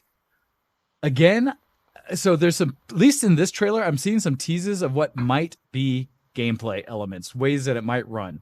Because right here, when he's racing on this bug, this looks like something that would be gameplay. At which point, it looks gorgeous. Then there's some of these things that are probably in-game cutscenes and stuff like that. And the big reveal in this one for Ratchet and Clank fans in general is that when Clank comes to this rift and is asking for Ratchet, turns and there's a brand new character that happens to be a female. That is not Ratchet. And so there's that piece. And so Ratchet and Clank, this is another one for me that is kind of a Sony staple. Ratchet and Clank games are one of those ones that I think have always been exclusive to the Sony systems. And a kind of another how could you have a new console without a Ratchet and Clank game coming to it for Sony? Sure, that makes sense. I've never been a fan of the series, and I gotta say that was kind of an underwhelming looking trailer. I don't think the graphics or the animation or even the artistic design behind it looked particularly of interest. I think people are just going to be interested from a nostalgic viewpoint. Fans of the series, I think, are going to look forward to this. Yeah, I don't know if this is enough to pull anybody, but people who've always played Ratchet and Clank games again are probably excited and want it. So that makes sense to me. All right, next one we got coming in. And this one, for me, this one caught my eye.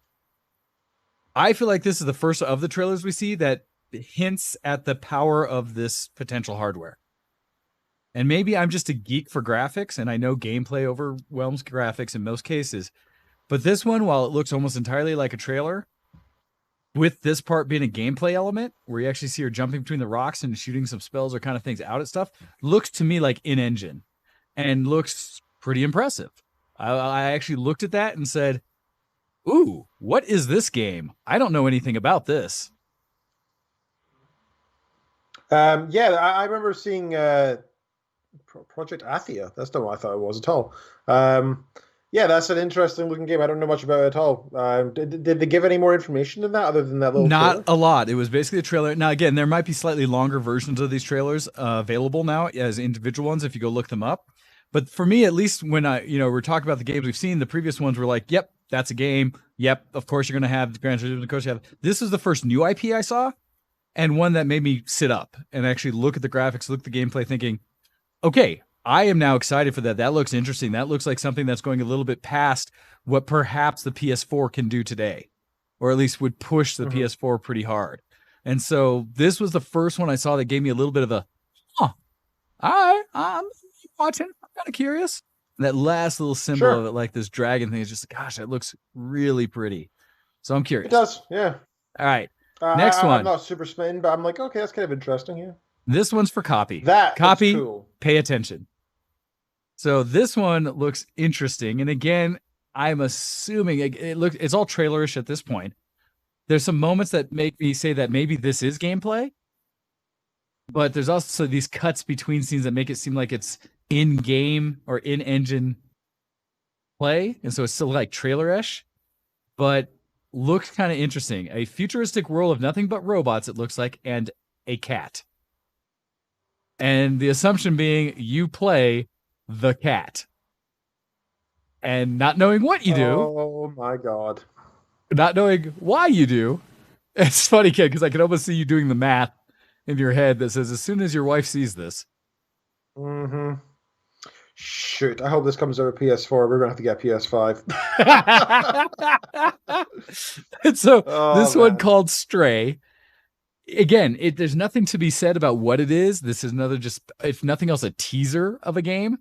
But looks cool. And the only game I've played so far that you play as a cat is Cat Lateral, right? And so this one looks interesting, and it gives you a sense of actually being able to jump around the world and do things as a cat. It's wearing a little pouch thing. Who knows what that is? And there's a little like robot following it as well. So I have no idea what the gameplay will be, but another one that at least maybe lean forward. Curious.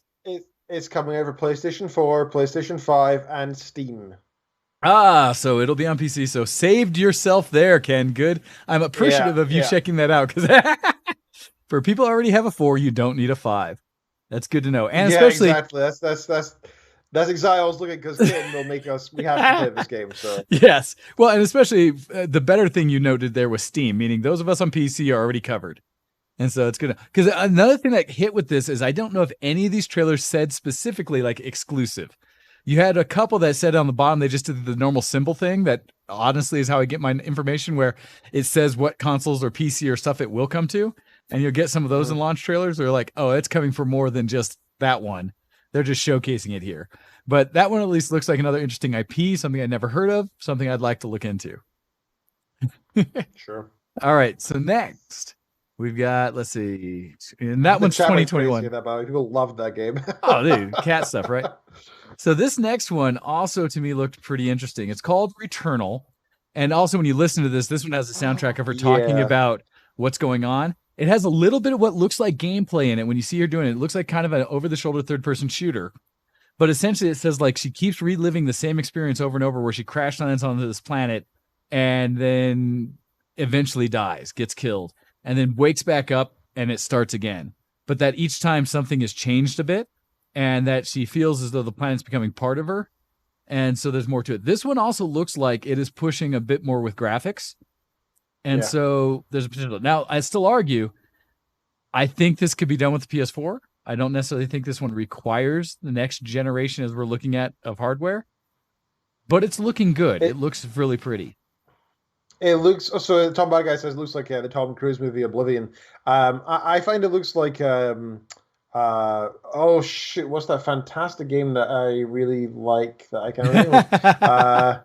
I'll find it. But in the meantime, there's a the graphics look beautiful. It looks like a Lovecraftian sci-fi adventure, and I like really the monsters that. in it, and kind of those things look that way, even though it's like an alien planet and stuff. And we don't get to see much of the gameplay. We get to see a little bit of the shooting, and so that's where I say maybe it is much more focused on the shooting. Oh, like Prey. Okay, got you. Prey. Yeah, it does. The actual monsters look like the little tentacle runners in that. Some of that. That makes sense. Awesome game, by the way, for everybody who hasn't played Prey. Highly recommend it. So that one is another one that at least I'm now curious about the IP, curious about the game. I don't know if it's a exclusive, but that one looks pretty. Okay, cool. Next one that comes up, we've got, this is a Sony exclusive, right? And as soon as you see it, you understand. First you see what looks like a cat suit, Tigger or something, we're not sure. But as soon as it stands up and you see this zipper on the front of it, you know that this is essentially Little Big Planet. And that is a Sackboy. This one specifically, Sackboy: A Big Adventure. And so it looks like just another game in kind of the idea of Little Big Planet. This one, I'm assuming because it's adventure, is perhaps more than just the regular side scroll. It has what looks like a little more depth in the world. You're looking at it from more of an isometric 3D view versus just a side 3D view of the original 3 Little Big Planet games. And so, I mean, it's another Little Big Planet. I like the look of it. It looks very. I think they've got a nice look for it, right? Like that whole the design, the artistic design of it is pretty unique looking. Can't say I'm interested for me. Like that doesn't call to me at all. But that's something that I think if I had like I don't know, like a 5-year-old kid or something, I'd be like, hey, you love this. Or somebody who's not really big on gaming, trying to get them into gaming, they'd enjoy it. It was kind of casual fun. I will tell you, I have loved the Little Big Planet series. Every one of the games has been a joy to play. It has so much humor and just the way they present it, the narration, the actual Sackboys not talking but having emotions and kind of the things, the way the level design's brilliant in most of it. They're really good games. Much like Tom saying, pay $600 to play Sackboy, ... And I think that's a theme for me throughout any of these reveals, is looking for something that actually draws me to say, this is a thing I need to own. I love Little Big Planet. This is not in the series of the numbered one, but my other challenge, and the thing I'll keep coming back to, you'll hear me reference, is there's nothing about this, and I actually made it in my notes on this. This could have been done on the PS3. Not even a PS4 like throwback. Like this one could have been done easily on a PS3. Yeah. Maybe even a PS2. I mean, like these kind of things don't need, like, especially Sackboy does not need any particular. Well, most of it's done in pre-processing, then packaged up like a movie almost, right? But if they did it such that the graphics made Sackboy even look more like real material, more depth to him, more like actual fabric, if the world had a much more realistic feel of materials, I feel like they could have done it. If they had shown something that was highlighting ray tracing, such that there was reflections that were just gorgeous, because those little things like with lighting and stuff, right? When we see what ray tracing does to Minecraft, how that just makes it look significantly more real and upgraded than anything that's been done prior, even though it's the exact same worlds. And that's what I'm not getting from this. I'm not getting anything that's next gen. I'm not getting anything that says, and especially for me, I'm more critical on this game specifically, because we know that Little Big Planet is a Sony game. You know, it's not Sony, but it only has ever come out on Sony consoles. And so I feel like this one needed to blow me away. You know, Nintendo, when they release, they always have a new Mario and it looks amazing. Right? When Odyssey came out, it looked great, and there's new things on it, so it makes you look forward to that next Mario game. So with this Little Big Planet, it's, yes, a fun nostalgic, and I want to play because I love Little Big Planet. And yes, graphics aren't the only thing, but come on, you could give me both. Like I said, I like the art and the design behind it. It doesn't have to be insanely good graphics to be a good game. I think it'll still be fine. It'll be a fun game. It will be a fun game. Amongst a bunch of releases, some of which do show the power behind the PS5, that's fine to have there. Well, let's see what else they have. Okay, yeah, I said, I was just like a question of I was critical amongst others than how suitable is it itself. I'm critical of that one because it's a Sony main title, and that should be something they're showcasing as a Sony thing. All right, this one coming up here. This one is Destruction All-Stars, which was most notably, as I heard from others, equated to Demolition Derby version of Rocket League. Is best way I've heard it quickly described. It looks like it has the same mechanics of like the cars and kind of the look and feel, the shininess of a Rocket League game, but it's got Destruction Derby type stuff. That's all that really is to that one, and it's got some announcer stuff and kind of stuff. Yay. Likely pretty shiny environments. I honestly don't have much to say about this one. Okay. Yeah, no, that's fair. That's what I said. Nothing appeals to me. I don't care. Okay. That looks just like a repetition of other things we've seen in the past. Okay. This one, I put a little further up there as one that, again, gets me a little interested. Just by the graphical look. I like the style. This one is Kena, Bridge of Spirits. I heard other commentary of people streaming saying it reminded them of perhaps Dark Souls, but done by Pixar. And reason being is it looks like an action kind of fighter, or not fighter, but kind of those adventure games, like an action adventure, like a Dark Souls or something, a lot of fighting and hitting stuff in it. But it has a slight cartoonish edge to it that looks softer, but still pretty as heck. The particle effects are beautiful. Yeah, no, this one I'm thinking might be pushing some of what these next hardware can do.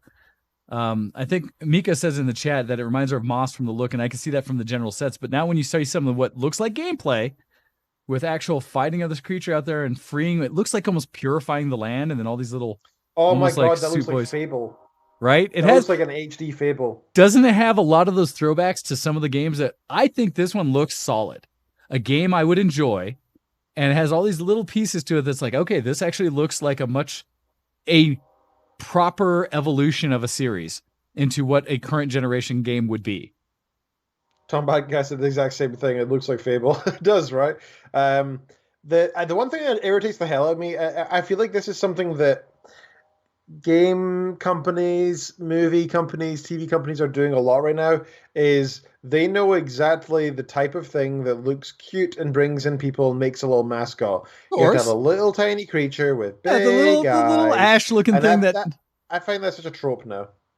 Hey, come on. I always think back to Spaceballs and Mel Brooks when he just talks about, the whole point of everything is merchandise. And so if you can create a cute little character that you can eventually make it the plushie of or the shirt of or whatever of, then you're just selling more of the thing. Yep. But exactly, admittedly, right? It's same with like Baby Yoda. It's like, how can we put something in here? Okay, hey, that is just a general, how do you get people to attach and care about your thing? Regardless of that, what do you think of what that game looks like? I love the look of the magic, not the magic system, but the magic in it looks beautiful. Just the elements, right? We get little pieces. It draws me. Like, I looked at that one saying, I would like to check that out. I want to know more. Based on what I saw, I would play more of that. And it looks fun. It looks interesting. It looks like it pushes the graphics of a system in a good way. That it's a way to really provide a lush environment. So that one made me perk up. All right, next we have Goodbye Volcano High. I'm going to let you see this and comment first, and then I will. Sure. What you're not hearing is a narration behind it that's basically talking about life in this high school and the struggles of getting through basically a high school life. And it sounds a bit emotional and kind of the interaction between the characters it's showing. And that's all it really shows. That one definitely did not show any what I would call gameplay, but showed just kind of that cartoonish representation of groups of individuals talking and interacting together and what looked like in a emotional thing. Is it a dating sim? Is it a high school dating sim? Is it is it some sort of social sim? So you're supposed to like interact with other people and progress. I don't care. It looks like anime to me. Right. It looks like it should be a cartoon. I don't know why this is a game. Like, so my I want challenge. To show me why it's a game. Why is it here? I saw no gameplay, anything on there. It from the audio and what it talks about. And if this is your thing, please go look at it. For me, it's not. It reminds me, like you said, you caught it well where you're talking about is this the questions you asked, is dating sim, all those kind of things. For me, and this is a very critical comment I made, and people may hate me for that part of it, but it seems like some group of fanfic writers somehow got a deal to make a game. Yeah. Because the animation style's it's doing it all with, anamorphic characters that are, I don't know why the world exists like it does, that you have dragons and what looks like maybe rhinos and other kind of creatures in it. None of that makes sense to me. And it looks like almost the cheap 2D animated version of Life is Strange or something like that, which at least that gameplay made sense to me and was fun. And so I don't know. And yeah, Tom Bad Guy said it too with the whole Life is Strange mention. I know for me, it doesn't capture me and I didn't care much. I just thought it was like, this is one of the things you're highlighting as a reveal thing, Sony? Really? Like, why? And so, I mean, I don't, clearly it's just something that they have under the belt that's definitely going to be made and coming out, right? So they're showing it. I don't agree with a game trailer which doesn't tell you what genre it is, what the purpose of it is. Like, why bother? We're selling it. Like, imagine McDonald's is like, we're selling a new type of food. Oh, great! Is it going to be a dessert? Is it going to be a main meal? Yes, it's definitely going to be food. Does it have? Is it sweet? Is it savory? Is it? Oh yeah, it's definitely going to have food in it. Yeah, exactly. Right? No. Like what? What do we? Why is it? Like, I don't understand the purpose. Like, this one confuses the hell out of me. It's like recommending an album. Like, what genre is it? Yes. Yep. So I'll move past it. I don't know why this is a reveal trailer for the PS5. It made no sense to me. I was like, all right, this one, both on the stake of nostalgia and what it is, as soon as you see it, for anybody who's played the older games, at least you'd recognize. I don't even think I ever played them, but I knew what it was as soon as I saw it. So this comes from Oddworld, right? Which has always been an interesting kind of puzzling game. Odyssey. Yeah, Abe's Odyssey. This one is Oddworld Soulstorm. And it looks pretty. I don't think this is anything that couldn't be done on current gen, but it does look pretty. And it's, yeah, so that's the thing. Like Kuro's saying it, Legend, everyone, there's nostalgia for the kind of gameplay that Oddworld has. This one shows gameplay. Good on you. That's great. Okay, I don't really give a crap about trailers if there's no gameplay as well. It shows gameplay. It reminds me of like almost Lemmings and stuff like that about how violent things can be. Well, it looks like it's all captured in game. It looks like it's all elements of the game, especially when they kind of come in here and show them him trying to free people, going through the whole thing, and everyone gets squished because I'm assuming they're showing it not succeeding. Well, that's the thing about Oddworld. It's supposed to be a depressing story, right? It's about slaves. Yes. And slavery of the alien race and consumerism and capitalism. It's supposed to be depressing. And I think it does a really good job of keeping from what I can see in this trailer, it keeps a good job of keeping the soul of the original game there. It looks good. I think it looks really pretty. I'm happy to see an Oddworld come back. I really am. And this one at least gives me a step forward to like, all right, I'm paying attention. I doubt this will be exclusive. So no, there's that. I mean, I don't care too much about Oddworld. I mean, I think it's good in a nostalgic sense. Back in the day, I should go back and play the original game maybe, but I can't say that I'm like, oh, good, finally, I really need another Oddworld, right? I do feel it's a bit of a cash cow, but whatever. I'm excited. I'm happy to see it come back. There's a lot of old series I'm happy to see modern versions of. All right, this next one's called Ghostwire Tokyo. And this is one that gave me a feel as though, it reminded me of other games as well. And so as I started watching, I was like, what does this remind me of? It looks cool. I don't know if there's elements that I'm like, okay, maybe this is a little more next gen, current gen plus. Oh, this is cool looking. Essentially to me, I saw this as Japanese Fear. You know the FPS Fear? Yeah. I love that game. So this to me is Fear in Tokyo. And it looks like this is creepy. Yeah, it looks like it's pulling on every one of those things that you get from Japanese kind of scary stuff. Yeah, Prey 2 and stuff like that, but it looks like it's got an FPS level to it. Magic casting or something like that. I'm seeing good animation in it and stuff. And so that one looks kind of interesting to me. So looking forward to that one. I love settings that are Oriental based, Asia, China, Japan, Korea, that sort of stuff. And I feel like it's not done enough, right? I don't see that setting enough. I also love the theme behind it, where it's not anime, I love seeing stuff from that part of the world. I love seeing it as a setting. I love seeing the culture. And I like it when it's not all just portrayed in anime because I don't like anime. This is something that's accessible. It's going to be interesting. I'm really into the look of that. I like the magic the main character has as well. I mean, we get tastes be scared of stuff. You can also interact.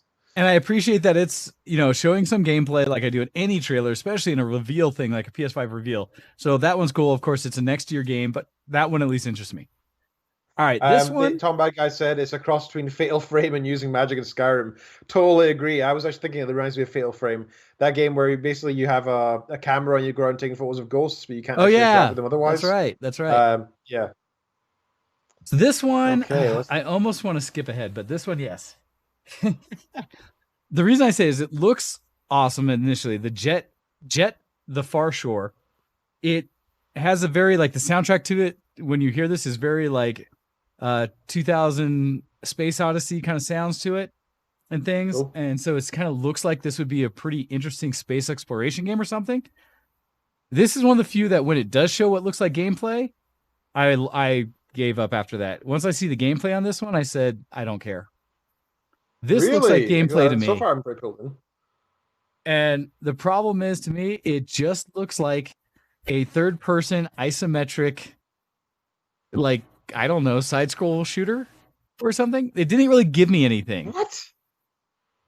Right? Yeah, that was just so There's nothing to it. There's nothing to it. It's just three-quarters of the trailer was just, we leave Earth. It was ominous and it looks cool. Yeah. It's like, what's next? And then it has this weird, I'm flying along some kind of landscape that's being generated as I go.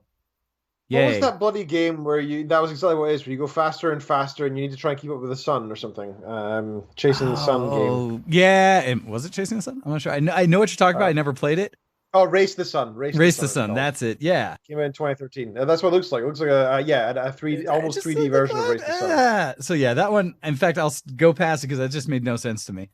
I see that holiday 2020. I was like, that's a game and that's a next gen. What?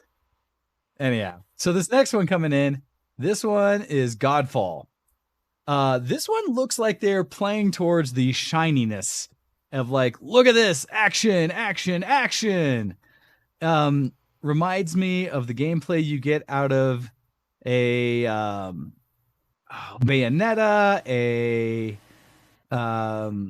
honestly, what it gets me is that one feels a lot like what you get out of any action RPG out of Korea.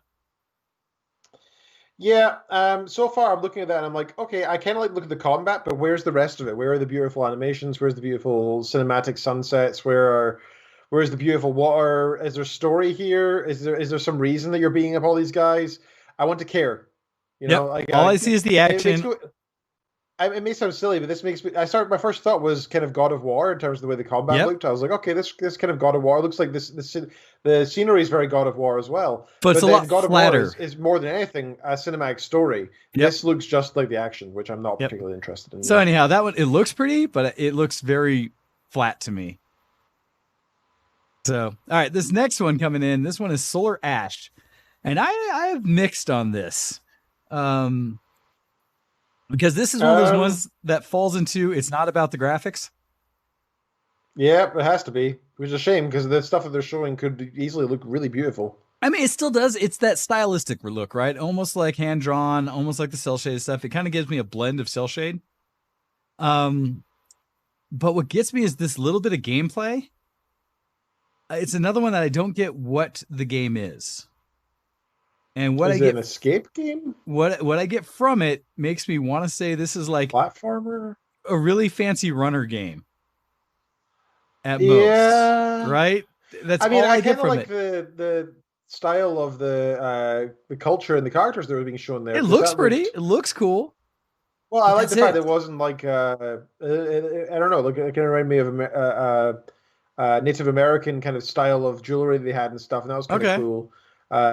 I like the upside down gravity stuff there. That's pretty neat. The world looks neat. But yeah, the gameplay so far, is it a runner? I don't know. Again, I don't care about your trailer if you don't tell me what the game's like. Yep. What's the game? What's the game? That no actual gameplay on that one. All right, this next one. This is known franchise. So this is just for me another one of those like, if you played it, you'll probably like it. This one being the next Hitman game. So Hitman 3. I think that's all this one's called. Yeah, just Hitman 3. Pretty much all trailer in this one. All right. You see, at least we know what Hitman is. Yeah, you know it's an assassin game. It has a little bit talking about like where the world's at and having to deal with what life is. Real pretty trailer, kind of the normal bring you in characters you expect to run into and see. There's obviously going to be some intrigue and back and forth on it. And so my assumption with that one is just like, yay, a new Hitman game. If you like the previous, you'll like this. And that's all I have on that one. I look at it. It looks pretty good in terms of graphics and the character details and stuff. And the suspense looked interesting. So we'll see how that goes. Yeah, and I'm sure it'll be pretty. I'm also sure it'll be on every system. Now, this next one, I actually say is most likely an exclusive. This, to me, has to be a Sony exclusive coming up. Because it starts out with this little character jumping out of a Sony controller. This one's called Astro's Playroom. And I'm assuming this, it looks to me not like a party game, which is what I would normally assume with a Playroom. I'm actually expecting this is going to be one of their, it's a little platformer, almost like their own Mario game kind of thing. All right. And a way to just kind of, it is their building of let's have a character or something we can tie as being ours, right? Yeah. That's all I see in that. I didn't see anything special. It looks like a platformer, and I'm sure it'll showcase worlds. Well, actually, look at the background. You can see that's the PlayStation 2 loading screen. Oh yeah, everything in it. It's like maybe it'll have a lot of throwback to Sony stuff.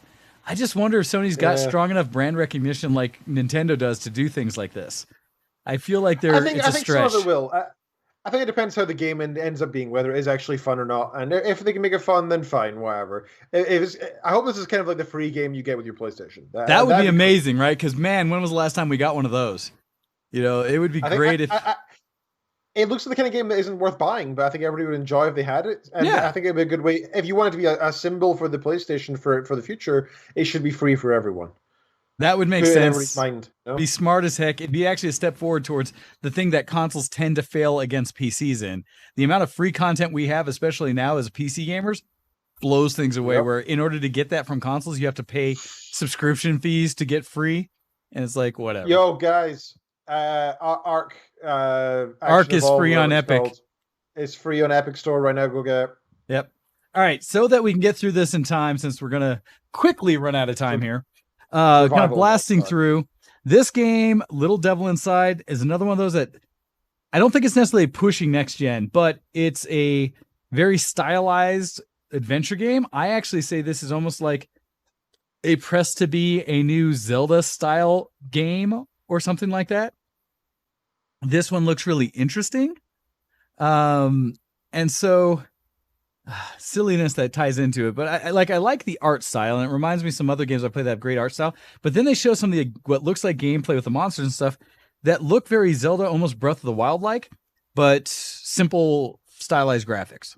That's what I get out of that one. So just a real quick hint on you. It looks good, right? It's not a sell point, but it looks good. I expect it'll come out elsewhere. This one I'm just going to play. That's like a $12 game, great. Well, if it does have the breadth of like a full Zelda type game or dungeon thing, cool, full game, but we'll have to see more on that one to see. This one, I'm not even going to comment as it goes through. It's NBA, 2K21. And so it's the next in the series of NBA games. It's another NBA like, of course, plus, yep. Of course they're going to make the next NBA game, and I'm sure the graphics will be better. Yay. This one I'm going to let play through as well. The only thing I had with this one is Coronavirus edition, that nothing happens. Yeah. This game is called Bugsnax. It just got me as weird. Kind of hate it already. Yeah, one that wood looks horrible. What are they doing? It's cartoonish. This character's doing a little theme thing, and that's weird is he eats this bug, and then he takes on attributes of the bug. Why does it look like standard definition? Again, nothing about this one makes sense to me. Nothing about that game makes sense to me. And unless someone can tell me otherwise, I'm just going to go past it because it adds nothing to the discussion. Bug snacks. Yeah, exactly, right? Yeah. I left that one saying WTF. I did not care. This next, I just don't get what the point of the gameplay of that is. This one is one of those ones I think graphically is another one to pay attention to. And so action, fantasy RPG style looking. And a name alone tells me this is in the series of, because this is Demon's Souls. And so Demon's Souls looks like it's in the series. Looks pretty. It looks awesome. Gameplay really, but it looks like that was probably from game kind of things. So that one, I wouldn't be surprised that was in game. Yeah, that one's like, okay, that one's probably pushing to the next level of things. All right, next on the list. Hey, Demon's Souls is its own series that stands on its own, right? Fine. Absolutely. This next one actually caught me as being somewhat interesting. This one is called Deathloop, and the trailer goes in talking about you essentially are being hired, or your job is to kill a bunch of these guys in this world, and yet you have someone chasing you, killing you in the same process. The actual gameplay of this reminds me heavily of, and I was trying to think of it earlier. I was actually going to go through my game list to find it. The one where you would get on the special abilities. It was one that you had abilities. It kind of comes, I think this is a Bethesda game or such, but it comes from the same kind of thing as the BioShock series, but there's that one that came after it. The different series that came after where you could get those abilities like summon rats and control people and do stuff like that. I really love the first one. It feels like it feels like that game, but a little more action focused. I've got it on my PlayStation. What's it called? Right? No, I know. I did the same thing. Our chat will save us. Yeah, the chat will save us, yeah. But that one looked interesting, looks fun. I think it'll exist everywhere, especially if it's a Bethesda game. Dishonored. Thank you, Kuro. Yeah. I told you chat would save us. I remember it because it came out on my birthday and I was so excited for it. Yeah, I remember Dishonored. It looks like Dishonored, but a little more actiony to me, Yeah. which is good. I think that's a good thing. All right, this one. I like Dishonored. This one is a new Resident Evil. Resident Evil Village. Okay. To me, this is another one that'll likely push graphics a bit more. It has some elements with the people in it, which again, in a Resident Evil game, you're getting a lot of up close with zombies and stuff like that, and the people involved. Graphic fidelity helps. I'm not a Resident Evil guy myself. I have not played any of the games fully. I'm aware of them, know what they play. I'm at least curious because it looks like they're going to tell a story from a different location and a different perspective than the regular numbered Resident Evils. And so that's when that was like, okay. And apparently a throwback to someone from a previous character. It'll be on all systems. It's not a PlayStation game. Does look prettier. Yeah, right. Does look prettier, but it'll be on everything. All right, this next one. That was a waste of ammo. This next one's called Pragmata. And I will tell you my initial response when I first saw this going is I thought this was a next version of what is it? Of the Division, of the series of the Division, because the way he kind of sprays this little thing and sees almost like ghosts of previous people, very Division-like, but it's not. This has a bit more sci-fi going on in it. And I like the look of it so far. The little girl with him is apparently like either a computer or an android. She talked with a very robot voice. None of this necessarily looks like gameplay, but it looks like in-engine trailer, if that makes sense. It doesn't look like it's just pre-rendered. Kind of that in-between. I'm intrigued. I'm curious. Looks like a new IP. And it does look like graphically it's going to be taking advantage of whatever new hardware is being thrown at it. Yeah, I'm pretty into it. It looks interesting. It reminds me of Inception, the way the city was with the warping world and such. So yeah, a lot going on. It's coming out 2022 as well. So it's another one that this is an early announcement, right? For whatever this is going to be. I'm pretty interested in the way that the sci-fi looks and the technology looks. Yeah, I'm into it. Looks really pretty. Again, I don't know anything about the freaking game, though. Yeah, it's another one, no gameplay. But this one, it gives a little more credit that it's not coming out for another year. So I'm almost okay that it's that teaser-ish compared to some of the ones that are coming out this year. All right. You know what? I wish it came with like a tech spec thing that was like, this will come out on these consoles or these things, these platforms, and these are the sort of specs that are required for your machine. Here's the type of game it'll be. They will never do that, because that would be too much of us as PC and Master Race going, sweet, I can already play it. Yeah. Right. But again, it's one of those, I don't know if it's a Sony exclusive. It looks interesting. It's another game that I put on the list of I would play this. All right, last trailer. Yeah. Last trailer, and then we'll discuss our final thoughts in the last few minutes of just what we saw. So this next one coming in is one for the Kuros of the world, and anybody, honestly, this one is a Sony one. I feel like this trailer is the, hey, everybody get hyped, PS5, Sony, all those things. And it's the one Ark Survival Evolved so far. As soon as you see the main character, it's like, oh, gotcha. I know what series this is. And so, right. I do see what series this is. Right. As soon as you see it. And like I said, Kuro knows instantly what it is. I'm sure others do, because this is the next in the series of Horizon Zero Dawn or whatever. This one is Horizon Forbidden West, which is legitimately like one of those games that everyone I know who touched really loved. And I feel like, we're going to be playing it soon, actually. Oh, are you? Yeah. Like everyone I know who touched just loved it. And it had a great aesthetic. This one looks like it's going to take advantage of hardware for a bigger world, more detail, things like that. However, I will say, rumor I heard from other parties was that this one is not going to be an exclusive, which will be weird because originally it only came out on Sony. Yeah, if it's not exclusive, that'd be awesome. I'd love to get this on PC. Well, because I'm trying to remember if this one eventually made it to PC or not. I think it's still only Sony. Tom said, but I didn't love it. But yeah, that's one. It's On Steam, yeah. It's on Steam. Oh, okay. So it did eventually make its way over. So that adds credibility. It's on Steam this summer. Oh, so it's eventually coming. Gotcha. Not yet, but eventually. Of course, once it gets here and we have modders, it'll be better. So we're at the end of the show, but I'm willing to go a few minutes over just to kind of get the full reaction, Ken, of what you just saw, because that is a crunch. And also for all of you that are talking in the chat, very much appreciate how active you've been. Are you hype? This is what Sony provided us as a reveal trailer to show us, one, the console itself and the controller, saying this is a real thing. No details about pricing or anything else about it other than it exists. And here are some of the titles that we know at least are going to be on PS5. Having witnessed this, what are your thoughts, Ken?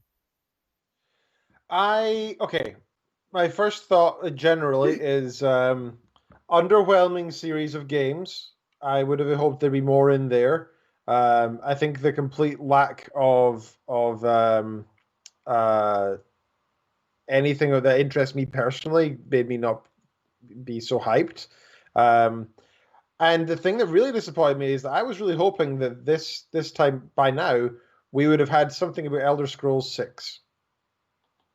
Because I think of all the times it would be a good time to show Elder Scrolls 6 would be the new console announcement. That'd be a good way to get people to go buy the new consoles, because you need some super fancy duper graphics that can only be found on the newest consoles. I think that would be a really smart move from them, because that would make me go and buy a console, to be honest, if I had to. But there's nothing there like that. There's nothing that really interests me. Some of the trailers, I'm like, oh, that looks kind of neat, yeah. But most of my responses were, well, if it's not an exclusive, if it's exclusive, I don't care that much. If it's not exclusive, I'll get it elsewhere. I have no intention of getting a PS5 after seeing that video. Okay. Even if it's $700, which I could see it being probably more, I am not keen. I don't particularly care. I'm happy with my PS4. And my PC. I don't know why I would bother going and spending so much money on something that has not many exclusives that are worth my effort and doesn't bring that much of an improvement to the PS4 to be worth replacing. Gotcha. Well, and for me, a similar way, because my most recent console I have is my Xbox One X or whatever, because I needed to replace my old Xbox so I could keep playing Rock Band. I still have a PS3. I have no desire to get a PS4. And right now, I'm still on the list of no desire to get a PS5. This lineup was confusing to me. A lot of things that aren't going to be exclusives for sure. And nothing that, other than the kind of like Tom had said, yes, I'm curious about specifically Project Athia. For me, Kena, little bit Ghostwire Tokyo looks interesting. Like, there's a few that look interesting, but of the ones that I think would ever be actual just Sony exclusive, no, nothing that's going to get me. And so some of the things look interesting, but not enough to actually. I would not put money down on that. And it goes back to what Tom said earlier of paying X amount of money for one game, even. And there wasn't even 3 or 4 games there that would make me pay what the one rumor I've seen was essentially $700. For whichever version it gets, because also we know there's 2 versions, a digital only and a disc one. My assumption being that the disc one is solely so that you can play Blu-rays and stuff like that, and that it's actually buying games on them. I'll be curious if we even get disc-based games on the PlayStation 5 at all, since it's going to be having a digital download edition. It almost makes no sense they would even offer that. And so my assumption with having a disc drive is solely so that you can play media. I think just built into the architecture. So I'm not hyped today. Maybe we'll learn more as it goes forward. In the end, that was like less than 1% of the games that will eventually be on PS5. There will be a lot more to come, right? Yes. And there's some pieces that like Legend brought up and stuff also where there's still hope, although everything I've heard rumor wise and otherwise about the backwards compatibility and how big that will be. Good call, Kuro, about that being part of the PS4 backwards compatibility.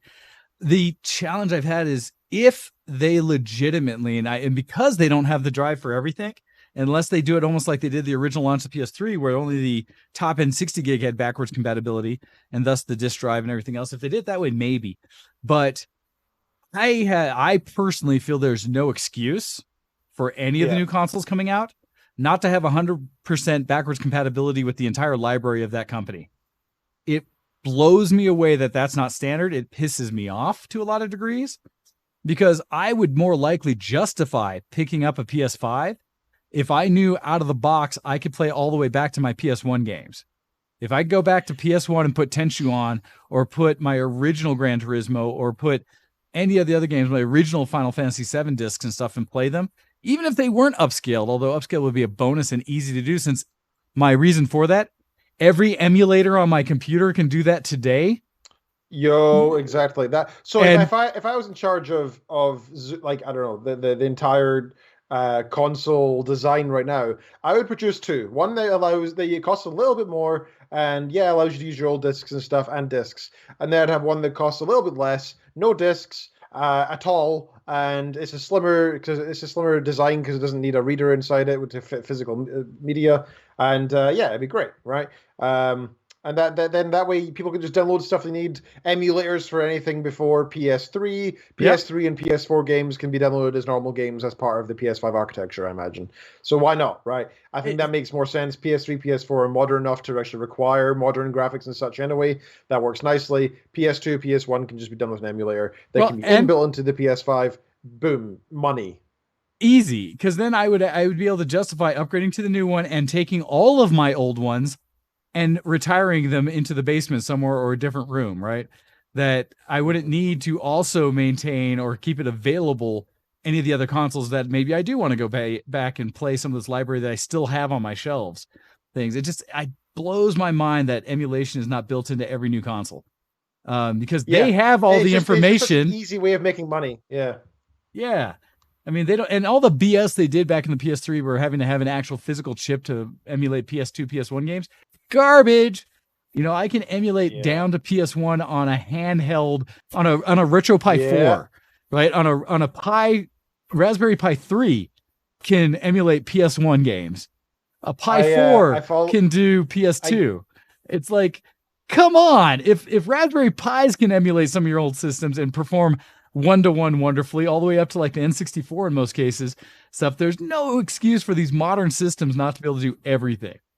There's this modern simulator called the Zadia, which allows you to emulate PS3 games pretty well. I mean, it's a work in progress. There's some games that don't work, that the coloration's wrong or whatever, or some story elements don't work, but it's mostly working, and that's on PC, right? And I know the PS2 and PS1 and many other games have emulators on Android and iOS.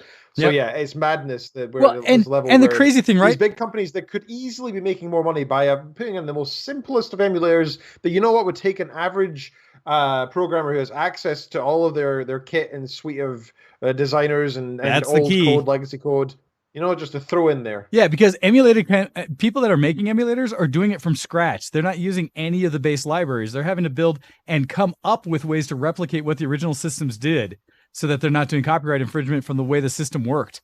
And they get it to work, and they get to work awesome. I just saw a recent post that there's an emulator that's doing amazing work on the Switch right now, the Nintendo Switch. And like, what? I mean, it blows my mind that anyhow, but that's a complaint I've had, not just to this generation.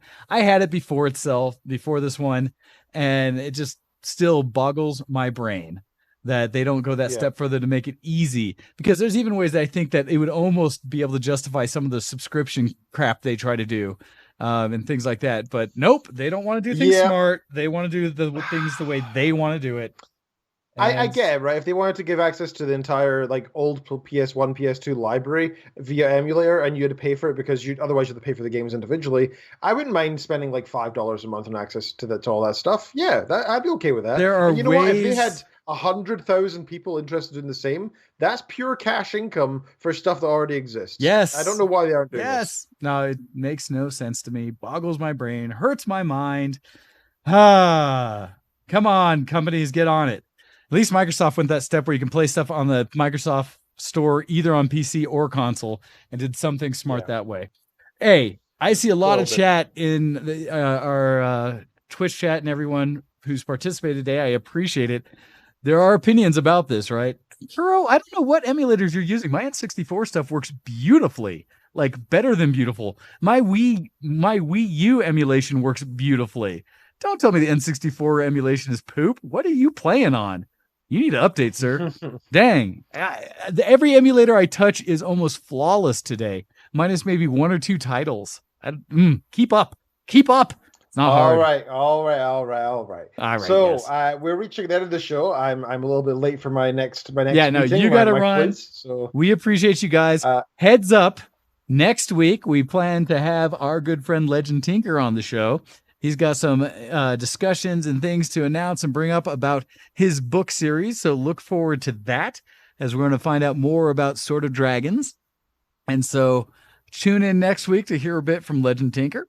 But yeah, beyond that, Ken, please lead us out.